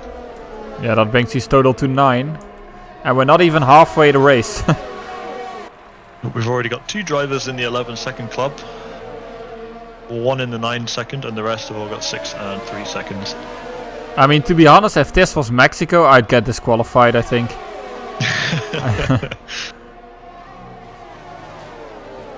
And So, Shaka picks up a time penalty as well there, as yeah, Chief manages to pass him. That's his second penalty, but Shaka did get pushed wide a bit in the previous fight, so he might have picked up warnings where he didn't really deserve them. But yeah, that's just the game. As Elfsol does get past Copy now. And Aceboy gets past Tilde or not? No. And then he suddenly gets past with Futuristic, so there must have been a 3-car battle there. And Yeah. Futuristic got past too. I must say, credit to all the drivers so far. We only have 1 DNF. You know, in a league race, you'd typically expect to have 2 or 3 DNFs by now. Yeah, I mean, normally this race is like 35 or 36 laps. We're only 11 laps away from that, and there's still 19 cars in it. And it's still the field is still pretty close as well. There's only a few big gaps. I think starting from Elfstor, you have like the top 4, and then you have Elfstor. And then there's a big group of cars up until Skintoni.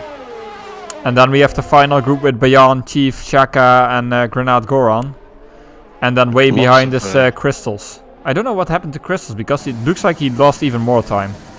As we see a lot of overtaking going on into the second corner now. We've got a 2 wide. That looks like we've got Dragon and Copy and Futuristic. Yeah, that's just Copy falling through the field, literally. Yeah, he's on 25 lap old mediums, and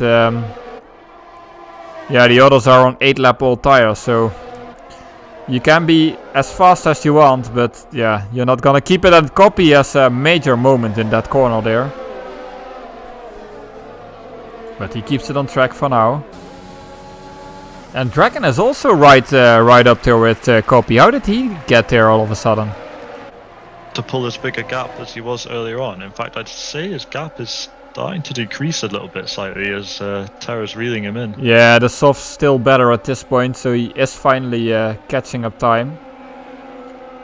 The Futuristic picks up a 3-second time penalty. So, and Till as well. The first into the 12 seconds. It does mean though that if I'm correct, Jari will have the soft tires for his final stint and Terra the medium tires. So then the better tire is for Jari. So it looks really good for Jari if he manages not to make a mistake and not get a penalty, of course. Yeah, absolutely. He's been controlling this race incredibly well. As Copy actually passes Elfstar on way older tires, so that's pretty impressive from Copy. I think we're going to see Snelly Henke starting to put some pressure. Oh, Jari gets a penalty! Jari gets 3 seconds. Sorry for shouting. And Chief gets another 3-second time penalty. Yeah, that's 6 seconds for Chief. But now the race really gets...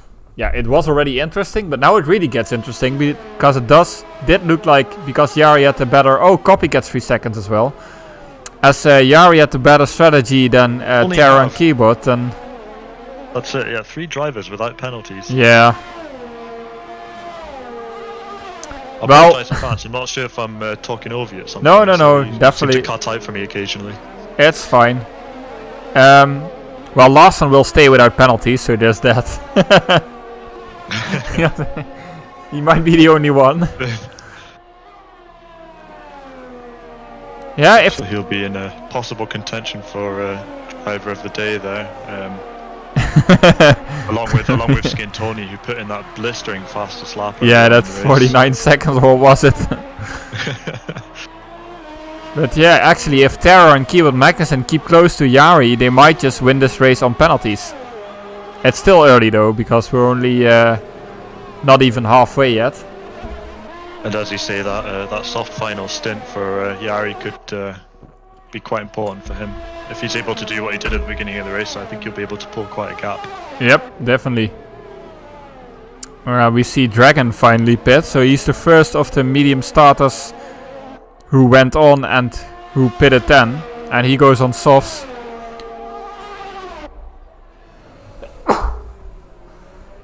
Sorry about that. Anyway, we see Bailey and Tilda having a right good fight there in the midfield. They're side by side now in the DRS straight. Bailey's still got the inside line. Tilda's trying to go around the outside. But yeah, he has to concede that in the end. Yeah, so Dragon on soft, so he'll do another soft stint after this one. He'll be quite speedy in this stint. And I expect Copy to go in one of these laps.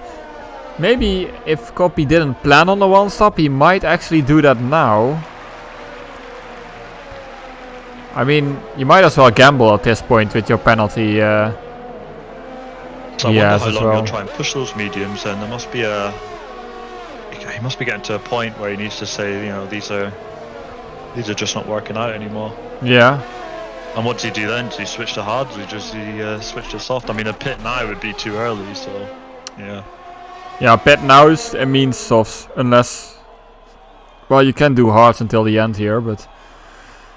Not softs until the end is impossible. As Dragon passes Shaka on those fresh softs. Just watching Bailey, who's very much closing the gap to Ace Boy now. The Kid versus the Tier 4 champ.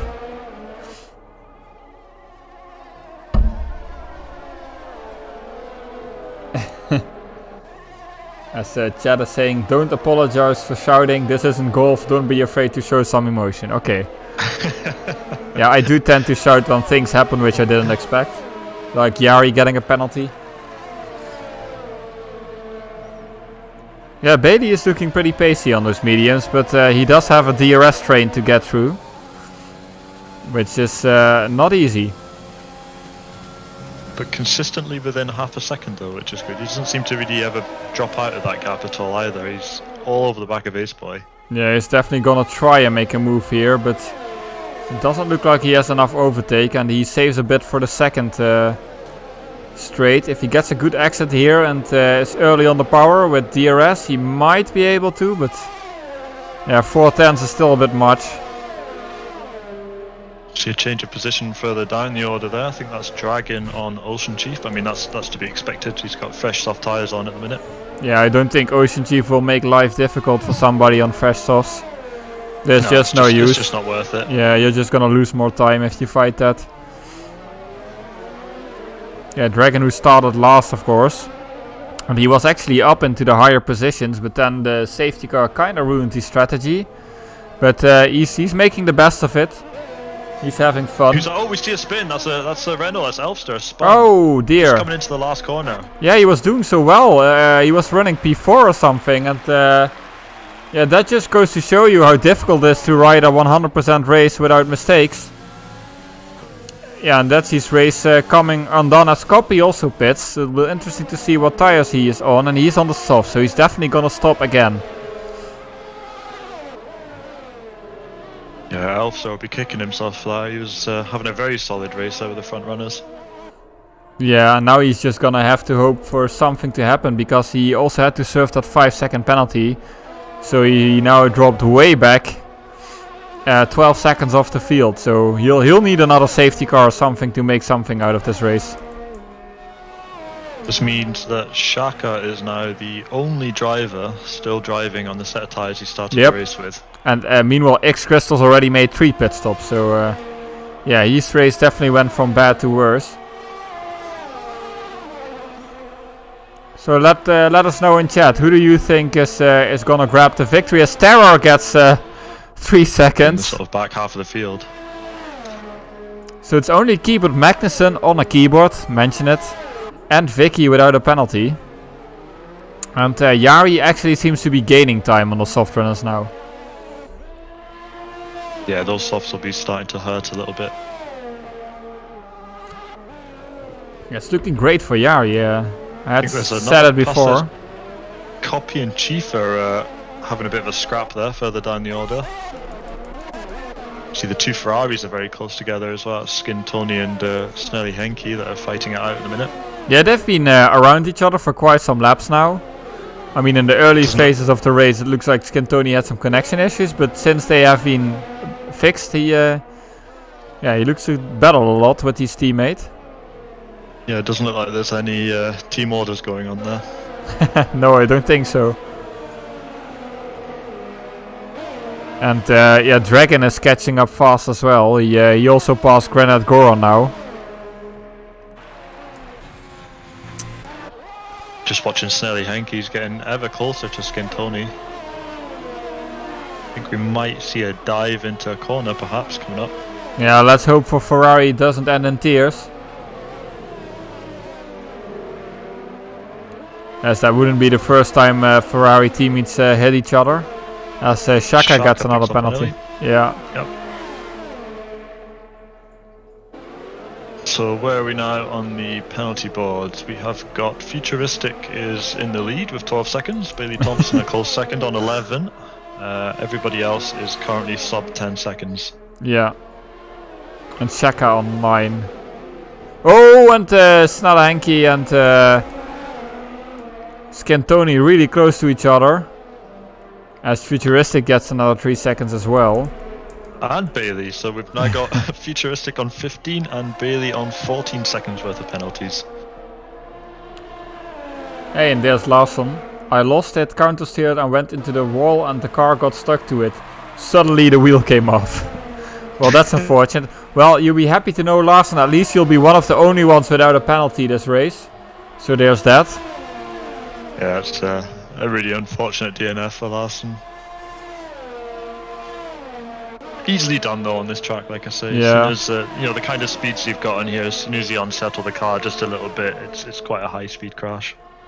Yeah, well, it's usually also the corner exits early on the track, and the walls are pretty close to the exit of the corner there, so it's pretty easy to go into the wall on if you lose it on traction. So, and we see Aceboy and Bailey fighting pretty hard as well. I think they've been at it for. Yeah, they've been fighting for a while now. And this is allowing Tilda to close the gap quite a bit as well, so we're going to see a three-way battle for 6th very soon. As the gap between Terra and Yari stabilized at 2 something. It was going up for a while, but Terra managed to claw some tenths back. And basically, yeah, everybody in the front is basically in a no man's land on their own. Up until Aceboy, that's where the fighting begins. There's a Ferrari in the pits now. I think that's Snelly Henke, I think, is pitting. So he's had enough of his 17-lap old softs. Yeah, he is switching on to, I think that's another set of softs. It is. Okay, that's interesting. Because then you have to do half the race until the end, so he might go for the 3-stop then. Yep. As others might actually go to mediums from here, the people on softs on their second stint, and they will go to mediums until the end. And the guys who are now on mediums, they will drive a bit longer and go on softs until the end. I don't know how long the softs will go exactly, but it does seem like we're around that second pit window. Yeah, it definitely looks that way. So a lot of the guys at the front will expect to see them pitting very soon. Yeah, and after that second or that first safety car, the gaps definitely have opened up now. As we see the field very divided in groups, as Bailey now pits. That's pretty early. He was on medium, so I'm a bit surprised. I don't know. A bit early to call, and he is on softs, and he is going to have to pit very soon. But Keyboard Magnussen is currently in. Well, realistically in first position, I believe.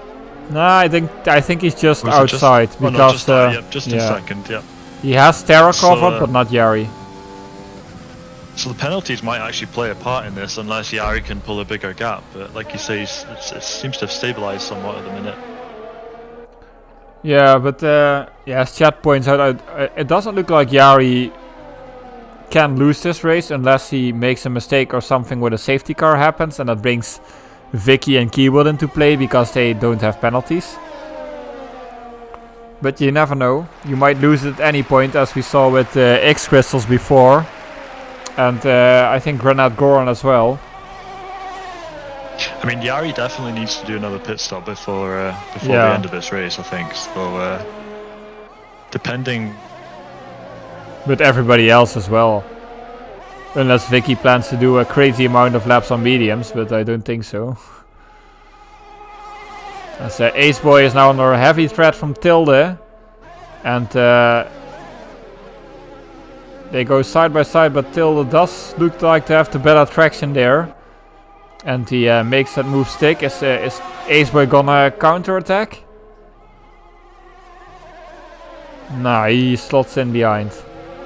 Thinks about it, but yeah, I'm sure he'll have another go on the next available straight.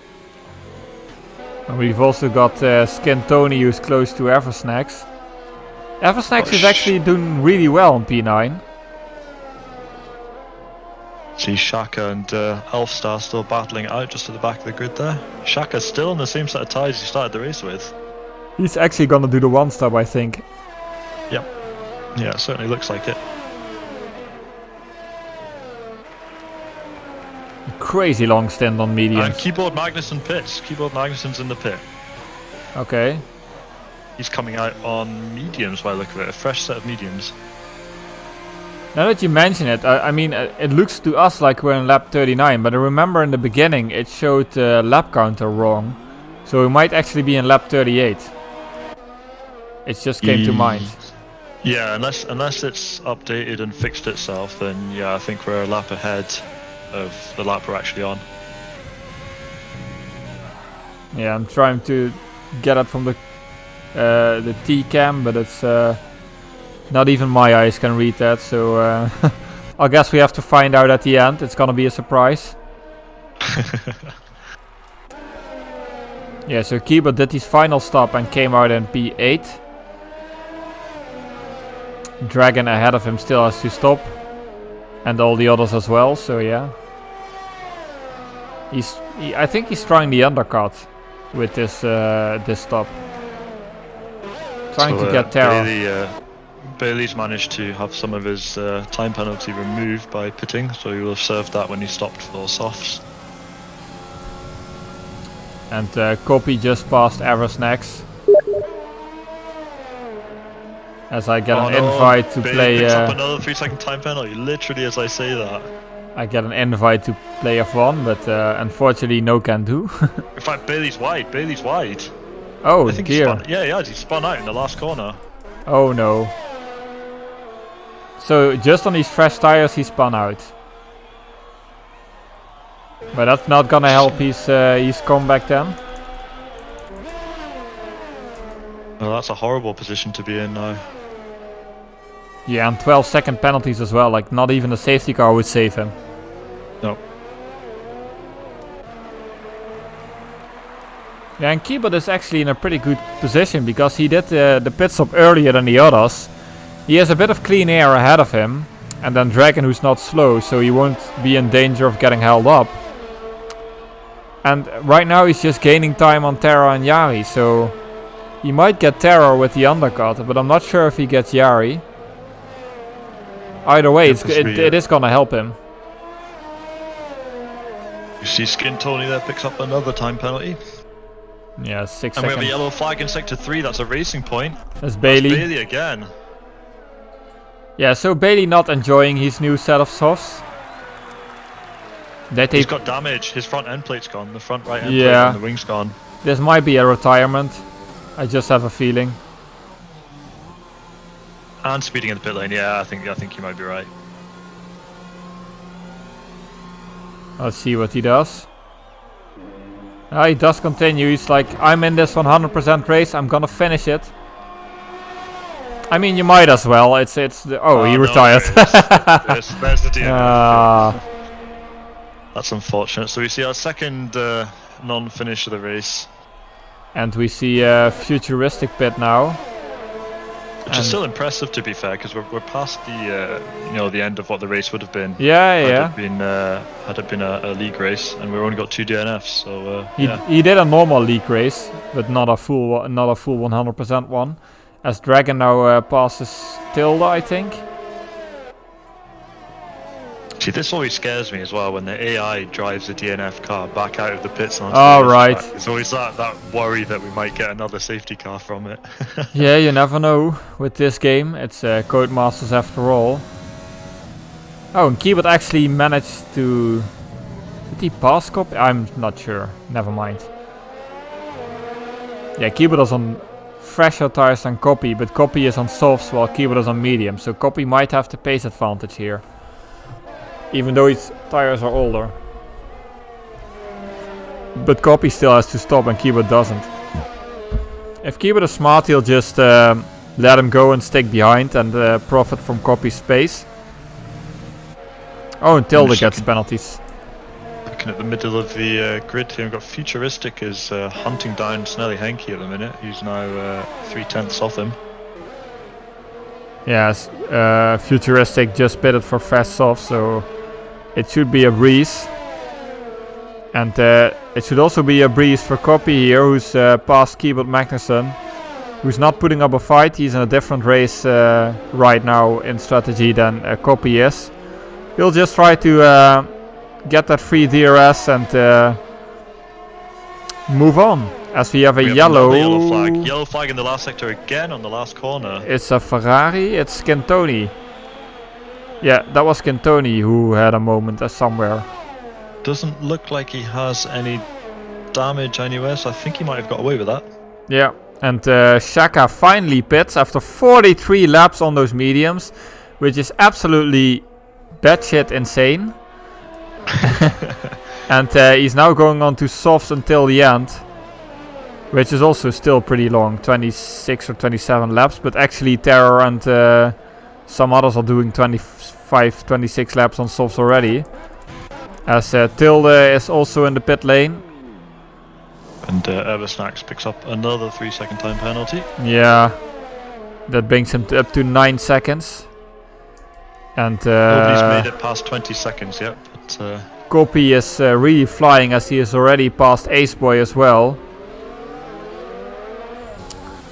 I wonder if Copy is still going to stop or if he's going with these softs until the end. It doesn't seem feasible, but who knows.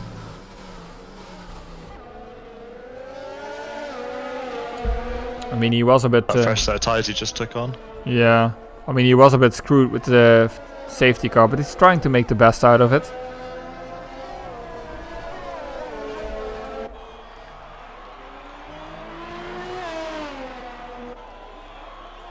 Oh, I think there was a spin there possibly, or some kind of contact. Yeah, perhaps. another yellow. Yep, Chief lost a lot of time there, and in the second corner that is. It doesn't look like that he has damage, so it's probably just a minor mistake.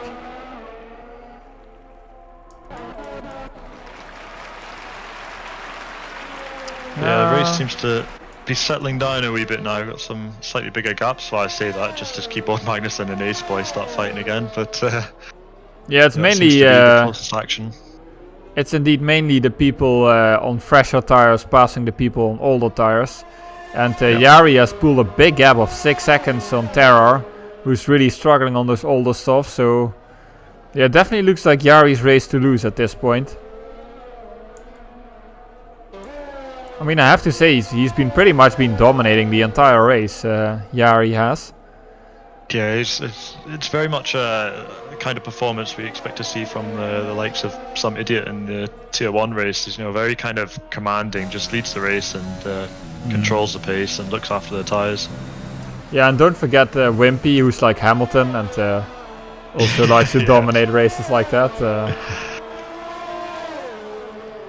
He's here in spirit. Always. Ace Boy finally pits as well, and Eversnacks goes in right behind him. They'll go on fresh softs until the end. And I wonder when Terra's gonna pit. He's on 28 lap old softs. He's been keeping them going for quite a long time. And his pace hasn't suffered that much either. Yeah, he's been doing really well to hold that position with tyres that must be in quite a bad condition by now, surely. Yeah, for sure. I wouldn't be in that position. I wouldn't want to be in that position on old softs. On this track, it's pretty tricky.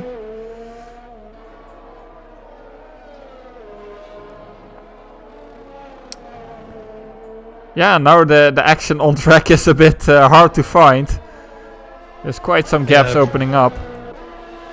I think this may be our position. Well, this will be the positions for the next while, I'd imagine, till we see the next round of pit stops. Yeah. And then, yeah, it'll be a mad sprint to the checkered flag, I would imagine. Yeah, to the audience, set your alarm clock in about 20 minutes. Go to sleep and witness the finish.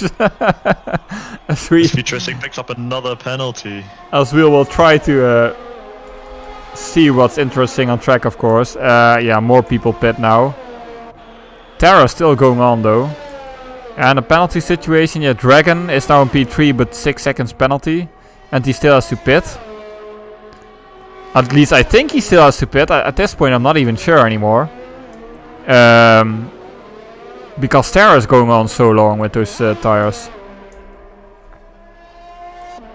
Yeah, I think even with the kind of performance that Terra's putting in, I think Dragon... Yeah, Dragon and Copies definitely have to pit. Well, beyond halfway through the race, I suppose. Maybe about 2/3 or so. I wonder when though. When do you Terra find goes round again. Yeah, it keeps continuing. I think for sure Dragon has to pit. For Copy, let's see, 15, that's 30. Yeah, that's still 40 laps. That's impossible. Nearly 40 laps. Well, who knows? I think he's gonna try, but I think yeah. Vicky's in a really good position actually. I think Vicky probably could go to the end. He's got a fresh set of softs on now, and the guys in front of him, with the exception of Keyboard Magnussen, are on old tyres. Yeah. And have penalties as well. So.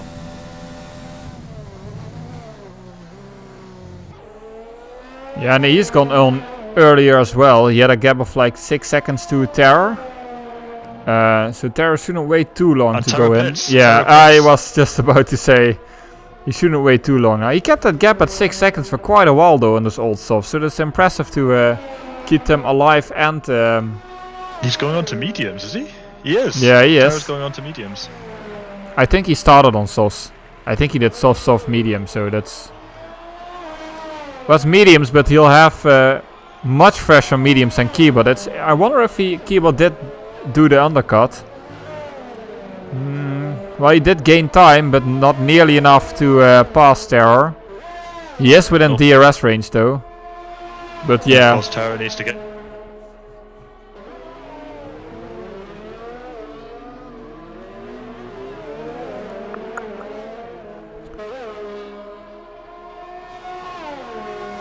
But with fresh mediums versus old mediums, I don't think Keyboard can put up much of a fight.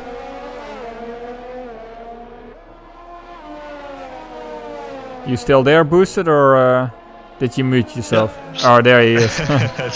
Okay. Just trying to find some form of action somewhere on the track here. It's quite a gap. Shaka picks up another penalty there. Yeah, we mainly see penalties coming in at this point in the race. I mean, kudos to Vicky and Keyboard Magnussen. Still no penalties, whilst everybody else, almost everybody else, has had multiple penalties. Wow, would you look at that? Yari actually comes out in P1. So yeah, unless some miracle happens, I think Yari has this race won. I think so as well. Yeah, he's definitely got the pace to do this.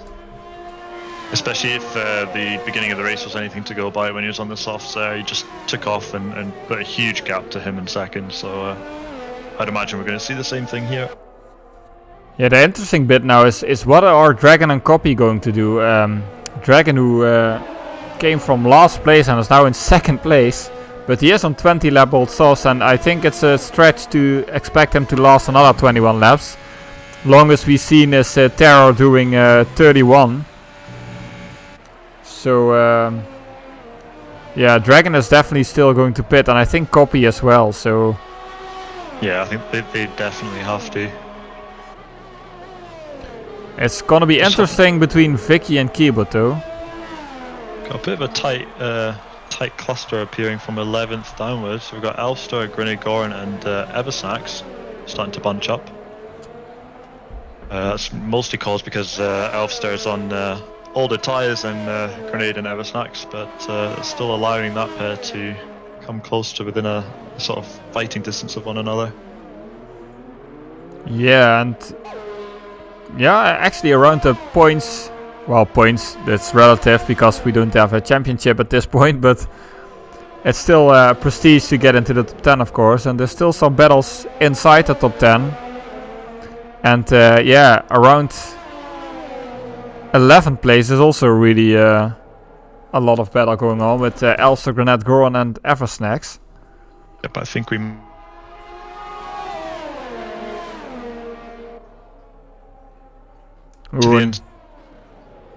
Grenade Goron makes a move. Does he make it stick though? Elster still close. Elster keeps it on the inside. Elster's not making this easy. Nope.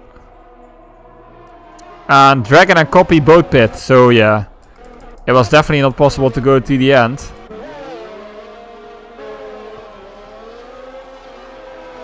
But where do they come out?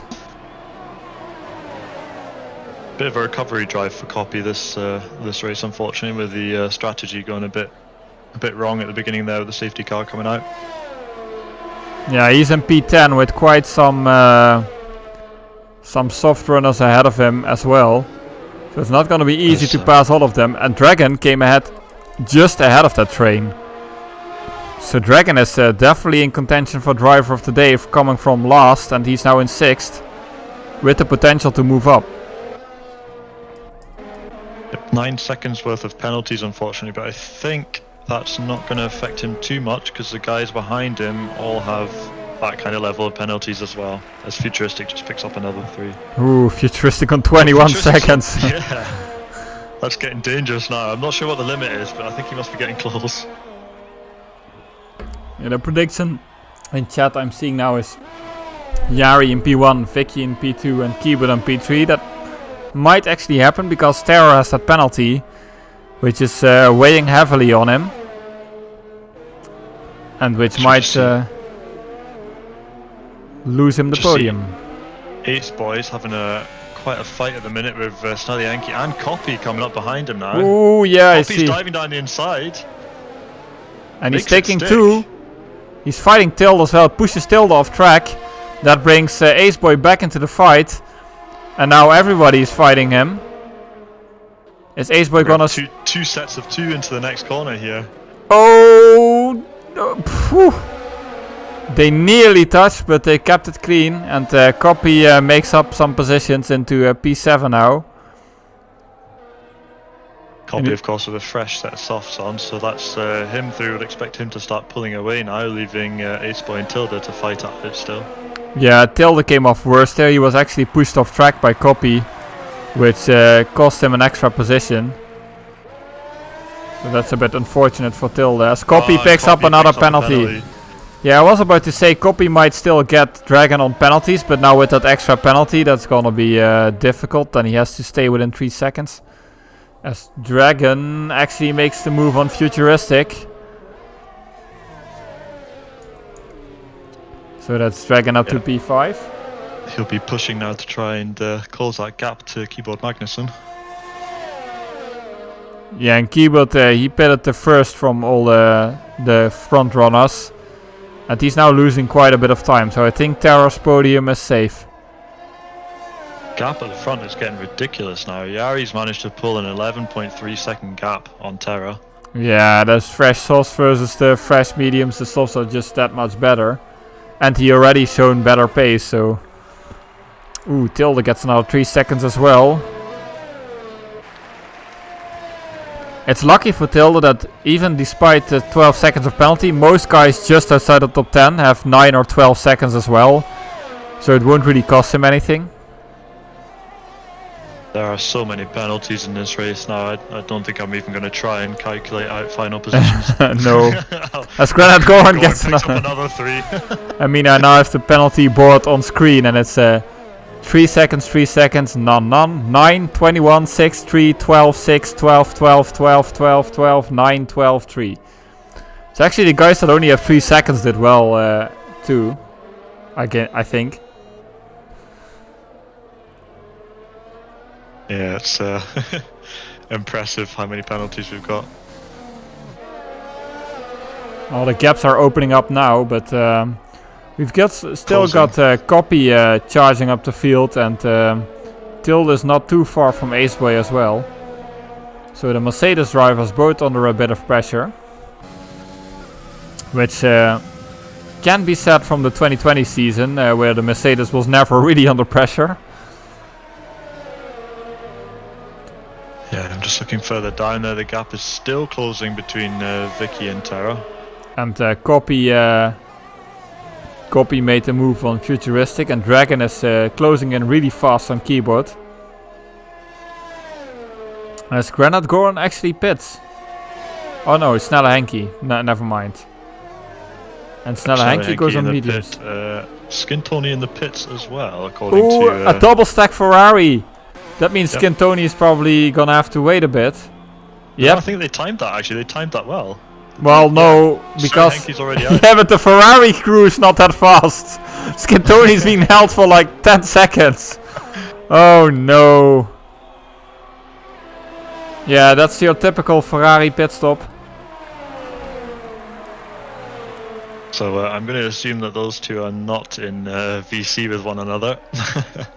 Yeah, Chad is wondering what happened to Keyboard. Well, he's on the Keyboard and he's on 16 lap on medium, so he's probably struggling with tire wear, so he'll be a bit off the pace, unfortunately.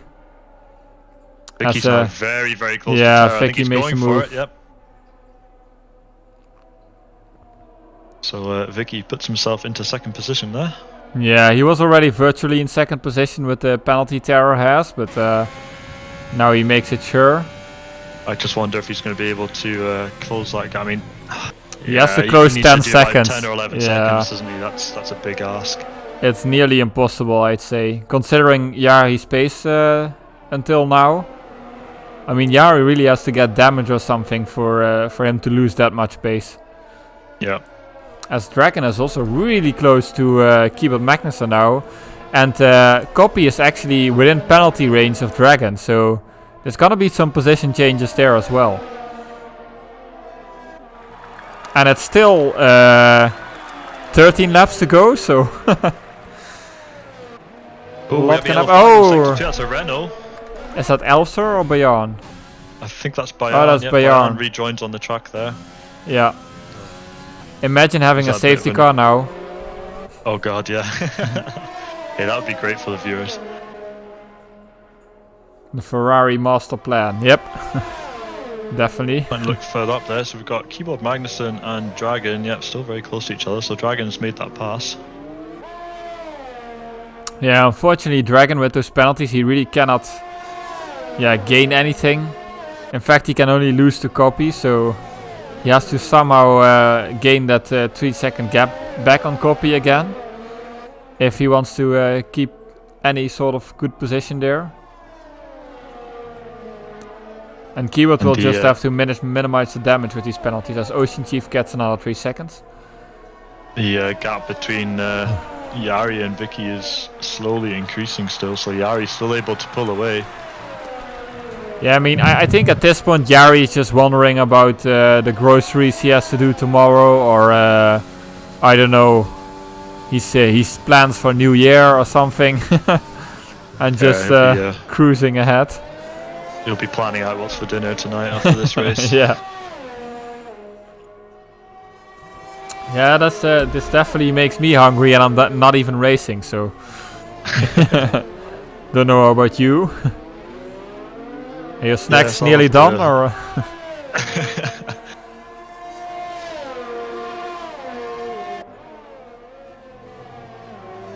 Just trying to look further down the grid now. There's a couple looking at the map. There's a few guys quite close to each other, but most of that's just lapped runners getting passed by the guys up at the front. Yeah, it does seem like the race will sizzle out a bit after we had plenty of excitement in the first half of the race, I'd say. I think the closest we've got... Oh, Vicky gets a penalty. That's interesting. Yeah, so now even with Jari's penalty is even more safe.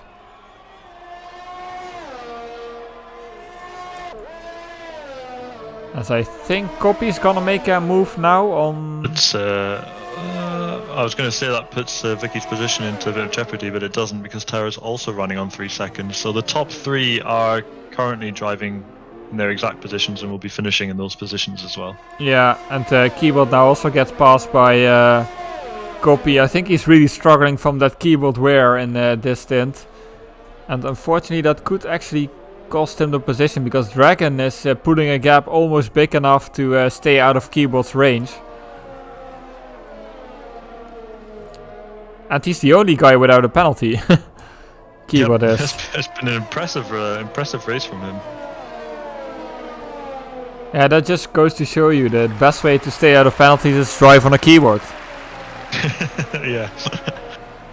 And here I am. Again. I think Copy should inherit 4th position from Dragon unless that gap increases any. Yeah, he gets DRS from the back marker as well. Which is Shaka, I think. It's a McLaren, so it should be Shaka. Yep, he's down there in 17th at the minute. He'll be fighting with Bayan in a couple of laps' time, I think.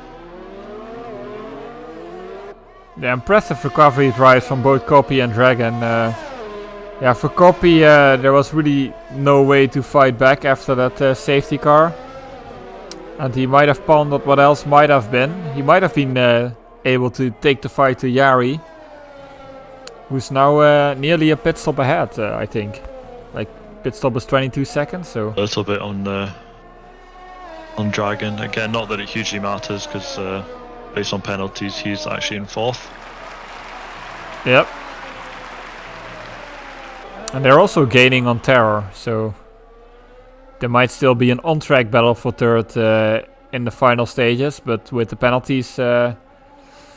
you won't be able to keep it. Dragon or Copy. Or Copy might, but I don't think Copy will gain enough on Terror to pass him on track. Just looking further down the grid there as we see Ocean Chief is closing now on Skin Tony. Now 310.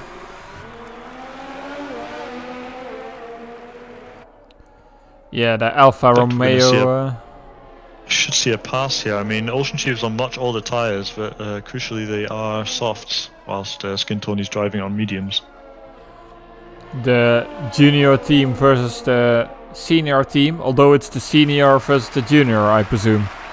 Yep. Because I reckon Chief is a bit older than Skin Tony is. Yes, I'd imagine so. Coming down the start-finish straight now. Still closing, so if he gets a good exit out of this first corner now, we might see a DRS pass. Yeah, he might make the move here. Although 4/10, it's a bit far. He's not using ERS. Seems to be struggling. Yeah, I think Skin Tony was using ERS and Chief wasn't. But now Skin Tony is nearly out. Nah, Chief decides to wait. He is close enough to do another pass here now, though. Ooh! Oh, that was close. Yep, that was nearly a touch. The X Crystals gets another 3-second penalty. That's only second so far. So yeah, closest battle we have currently on track is Ocean Chief and Skin Tony. You see the Red Bulls are actually both having a right good fight with each other as well. It's Tilda and Grenade Goran.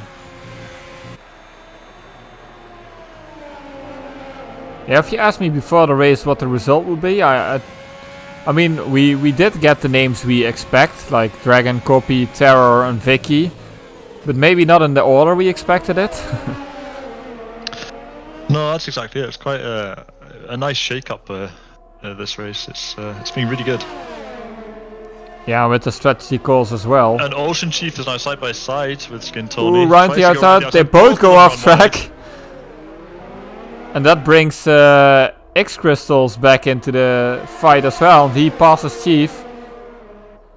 Yep, taking advantage of the chaos there. Oh, and he dives inside Skin Tony, and they both ghost somehow. Oh, and they touch. That shouldn't be possible when you ghost, but whatever.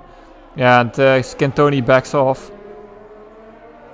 As Yari picks up another 3-second time penalty. Yeah. So it's up to 6 seconds now. At this point it doesn't matter unless there's a safety car. Imagine that, there's a safety car and Keyboard Magnussen wins because he has no penalties. I'm not trying to curse anything. Yeah, I think oh, but Jan is off! No way! No way! No! Retirement. A virtual safety car. Okay. Okay. Wow. I just said it would be bad if there was a safety car now and we get a virtual one. I nearly managed to make that work. The curse is strong with me, so you never know. Christ. Yeah, that was that was the most exciting thing of the last 10 laps. So unlucky for Bayan though, he made it this far and then he did not finish 6 laps before the end. A bit like your experience with 100% races then. Yeah, it's very unlucky and very frustrating as well. We see Eversnax is in the pit. He is switching to a fresh set of softs. Ooh, Elster gets a drive-through. Yeah.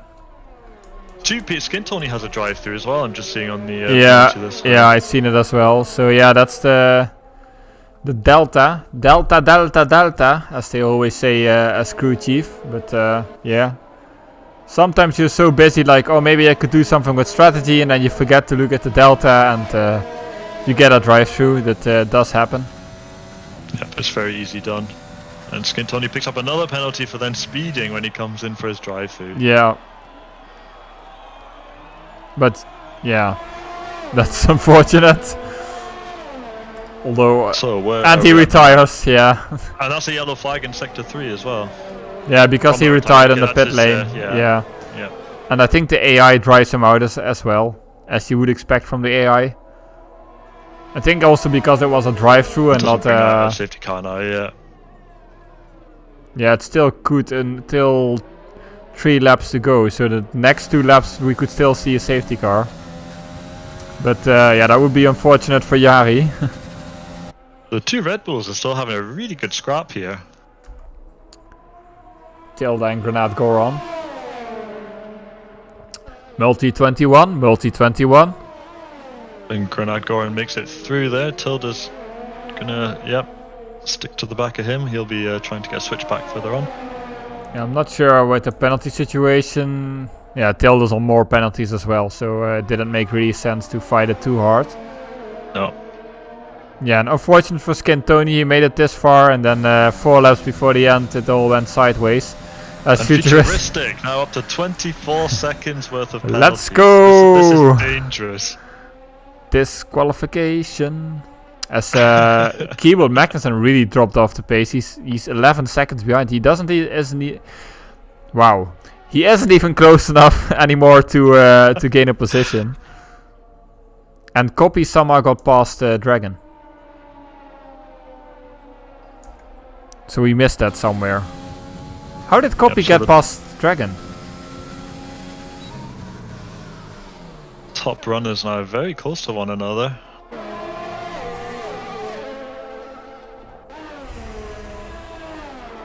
Yeah, Copy and Dragon right behind Terror, but Copy and Dragon are 9 seconds and Terror is on 3, so Terror should...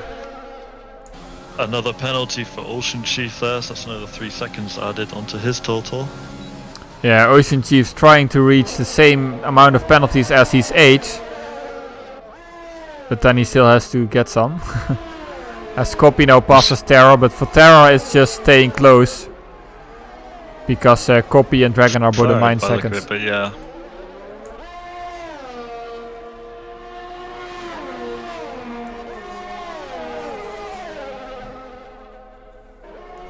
We'll close up with one another now. Yeah, and Keyboard has been passed by Futuristic. 3 laps to go. That won't make any difference whatsoever though. Nope. I can't see Futuristic making it 24 seconds clear of Keyboard before the end of the race. No, I doubt it either. He's gonna pull a lap like Skin Tony maybe. Yeah, exactly.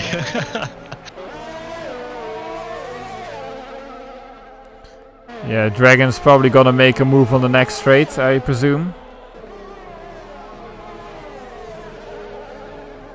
certainly within striking distance now. DRS is open, but then DRS on Terra as well is open. So yeah, and Terror. The next DRS zone. Terror just has to stay within 6 seconds of Copy to gain that final podium spot.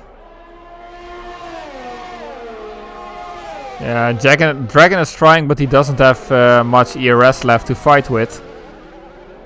And Copy is already at the back of Vicky as well. Meanwhile, Yari has now got a 20-second lead. Yeah, that's pretty insane. And I mean, if you imagine that was across the course of the entire race, then that maybe wouldn't be quite so unbelievable. But Yari's pulled that gap after the safety car. The last 20 seconds or so, yeah. Yeah, he just seems to have better pace to begin with, but also, especially at the end of each stint, he gained a lot of time, so he probably is better on tire wear as well. Yeah, and that's a deadly combination, of course. As Dragon gets another time penalty, so yeah, that won't help him in his podium aspirations. And Copy is now also past Vicky. Dragon's going for it down the inside of Terra, he makes that stick. Yeah, the problem for... Sorry, it looked like Terra was going to come back on him there. He has got DRS, whilst Dragon does not, so we might see another attempt to reclaim that position. No, I think the main goal for Terror is stay within 6 seconds of Copy. Copy now has nearly 3 seconds on Terror for that final podium position. But he only has 1 lap or 1.5 lap to gain that time. Yep, Yari has now started the last lap of the race. So interestingly, our timing screen did seem to update somewhere along the way then. We are on the correct lap. Yeah, let's hope it's the last lap. If they continue after this lap, then obviously... and I wouldn't be surprised if we see like some desync car winning from one of the cars who disconnected. Because we had a few disconnections, so... luckily, Scantoni already did not finish, so he cannot be the one.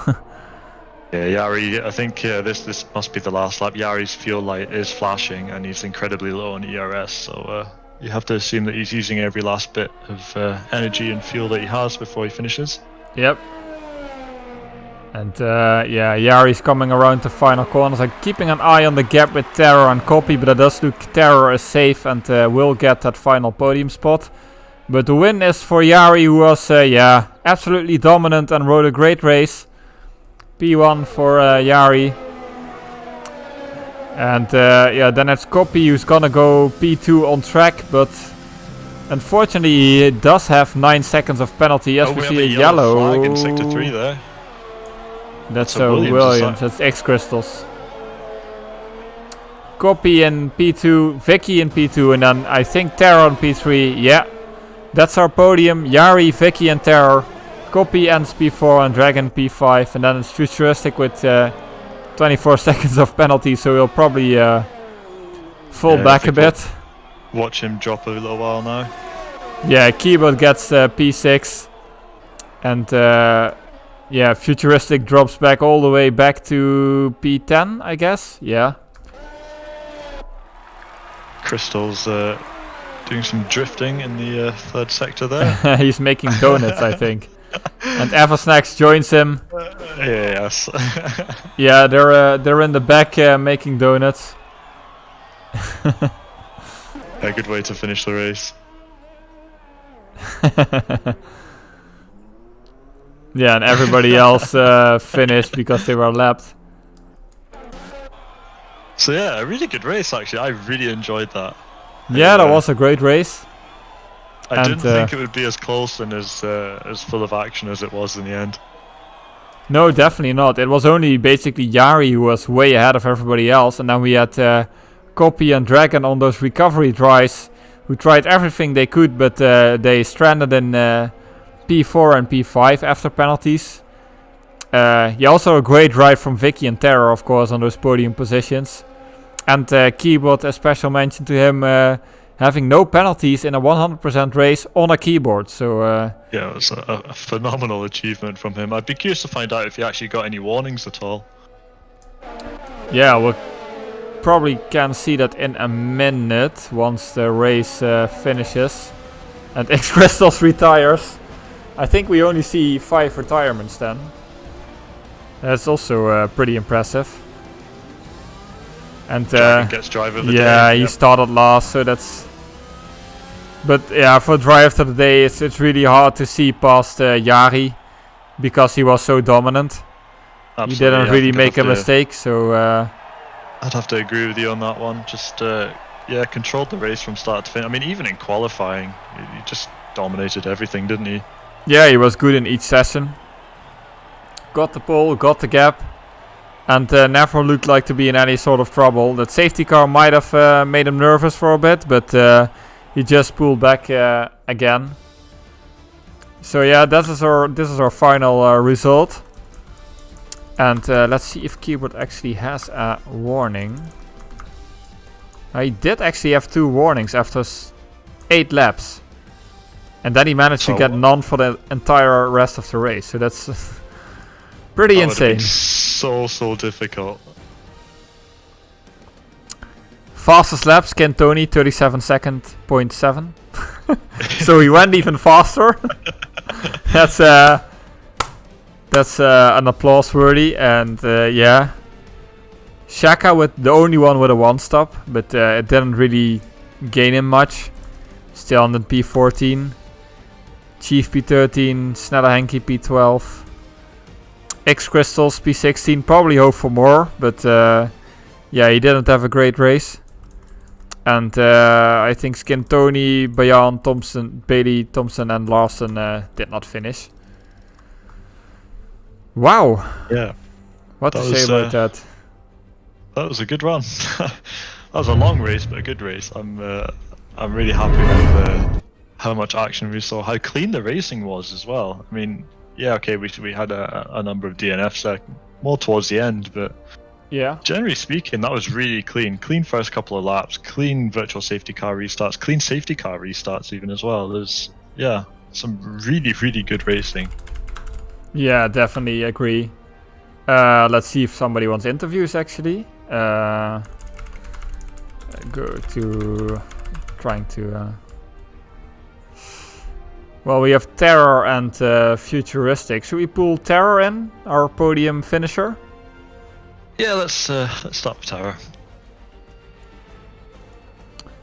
Hello, Mr. Terror. Hello, everyone. Hello, Mr. Hammer and Mr. Boosted Mess. Yeah. How's it going? Good race. Great race. Yeah. Let me plug my headphones in. Otherwise, I'm going to be a robot. Be right back. Okay. There we go. All right. Okay. Tell us about your race, because you finished on the podium in the end, even with Copy and Dragon on the charge. How was it for you? Yeah, I was surprised. I was expecting to be eaten up at the end. I put the softs on in the middle stint. Basically, it was always the plan to 2-stop. I think that was the fastest strategy by quite a bit. So started on the softs, obviously. Went on to a set of softs in the middle stint, and I figured that everyone else would go on the mediums, and my plan was to break away, hopefully with Yari, who was about the right pace for me to hopefully leech onto his DRS, but that never quite happened because I made a mistake at the beginning of the stint, and we lost like 4 seconds. Right. I think I had to fight back past Keyboard Magnussen again. So I never quite got to the back of Yari, but the pace still held up, which was surprising. Pitted for mediums, expected Copy and Dragon to come roaring back, which they did. But yeah, but you had less penalties. On the softs at the end. So another few laps and I might have been able to get Vicky, but I mean it was a fantastic race. I really enjoyed it. Yeah, it was definitely a great race. You did a pretty long stint on the softs, I think, in the medium stint. Yeah. I just extended it because I was in DRS, I think, of Crystals. Oh, excuse me. Yeah, I imagine. But yeah, Crystals was I think a lap down ahead of me, and he was giving me DRS, so I did an extra couple of laps on the softs, thinking that I'd be quick, but then I nearly dropped it in the the right hander leading onto the final couple of corners. I nearly lost it there, so I decided after I was pushing that hard to stay with him, I figured that was the time to pit. But yeah, the tires were on I think 60% or so they could only have gone another couple of laps anyway. But yeah, I mean, I think I got the strategy right. I think it was a good decision to go into the softs for the middle stint, because it meant that I wasn't in that just complete melee of traffic. Maybe I could have gotten DRS with the mediums. I don't know. Maybe that would have been better. But yeah, it was. I don't know. It worked out in the end. It was pleasing. I mean, Yari was obviously on a different in a different race to the rest of us. Yeah, definitely. Just much too fast. Drove fantastically. But it was nice to be at the front of the near the front of the chasing pack.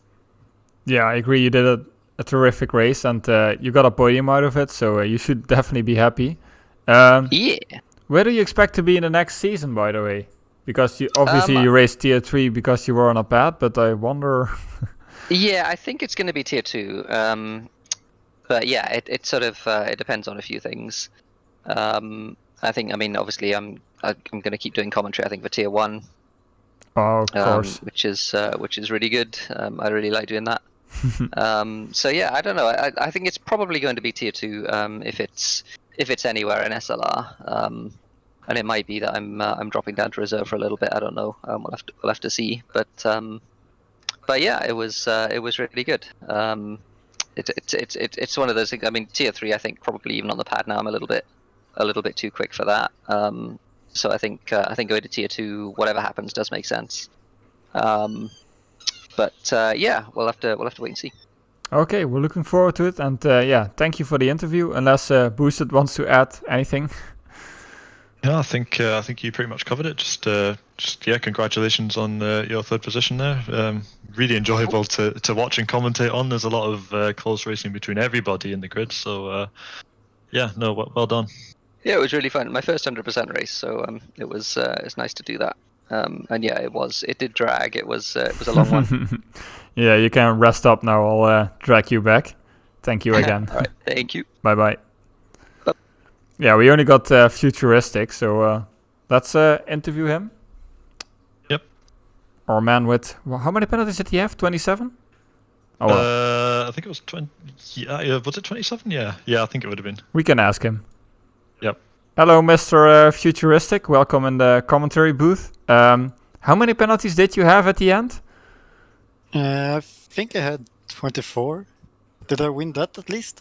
I think you definitely won the penalty battle, yes. So, yeah, tell us about your race. I mean, 100% is not something we usually do, but yeah, with a wet qualifying as well. How was it?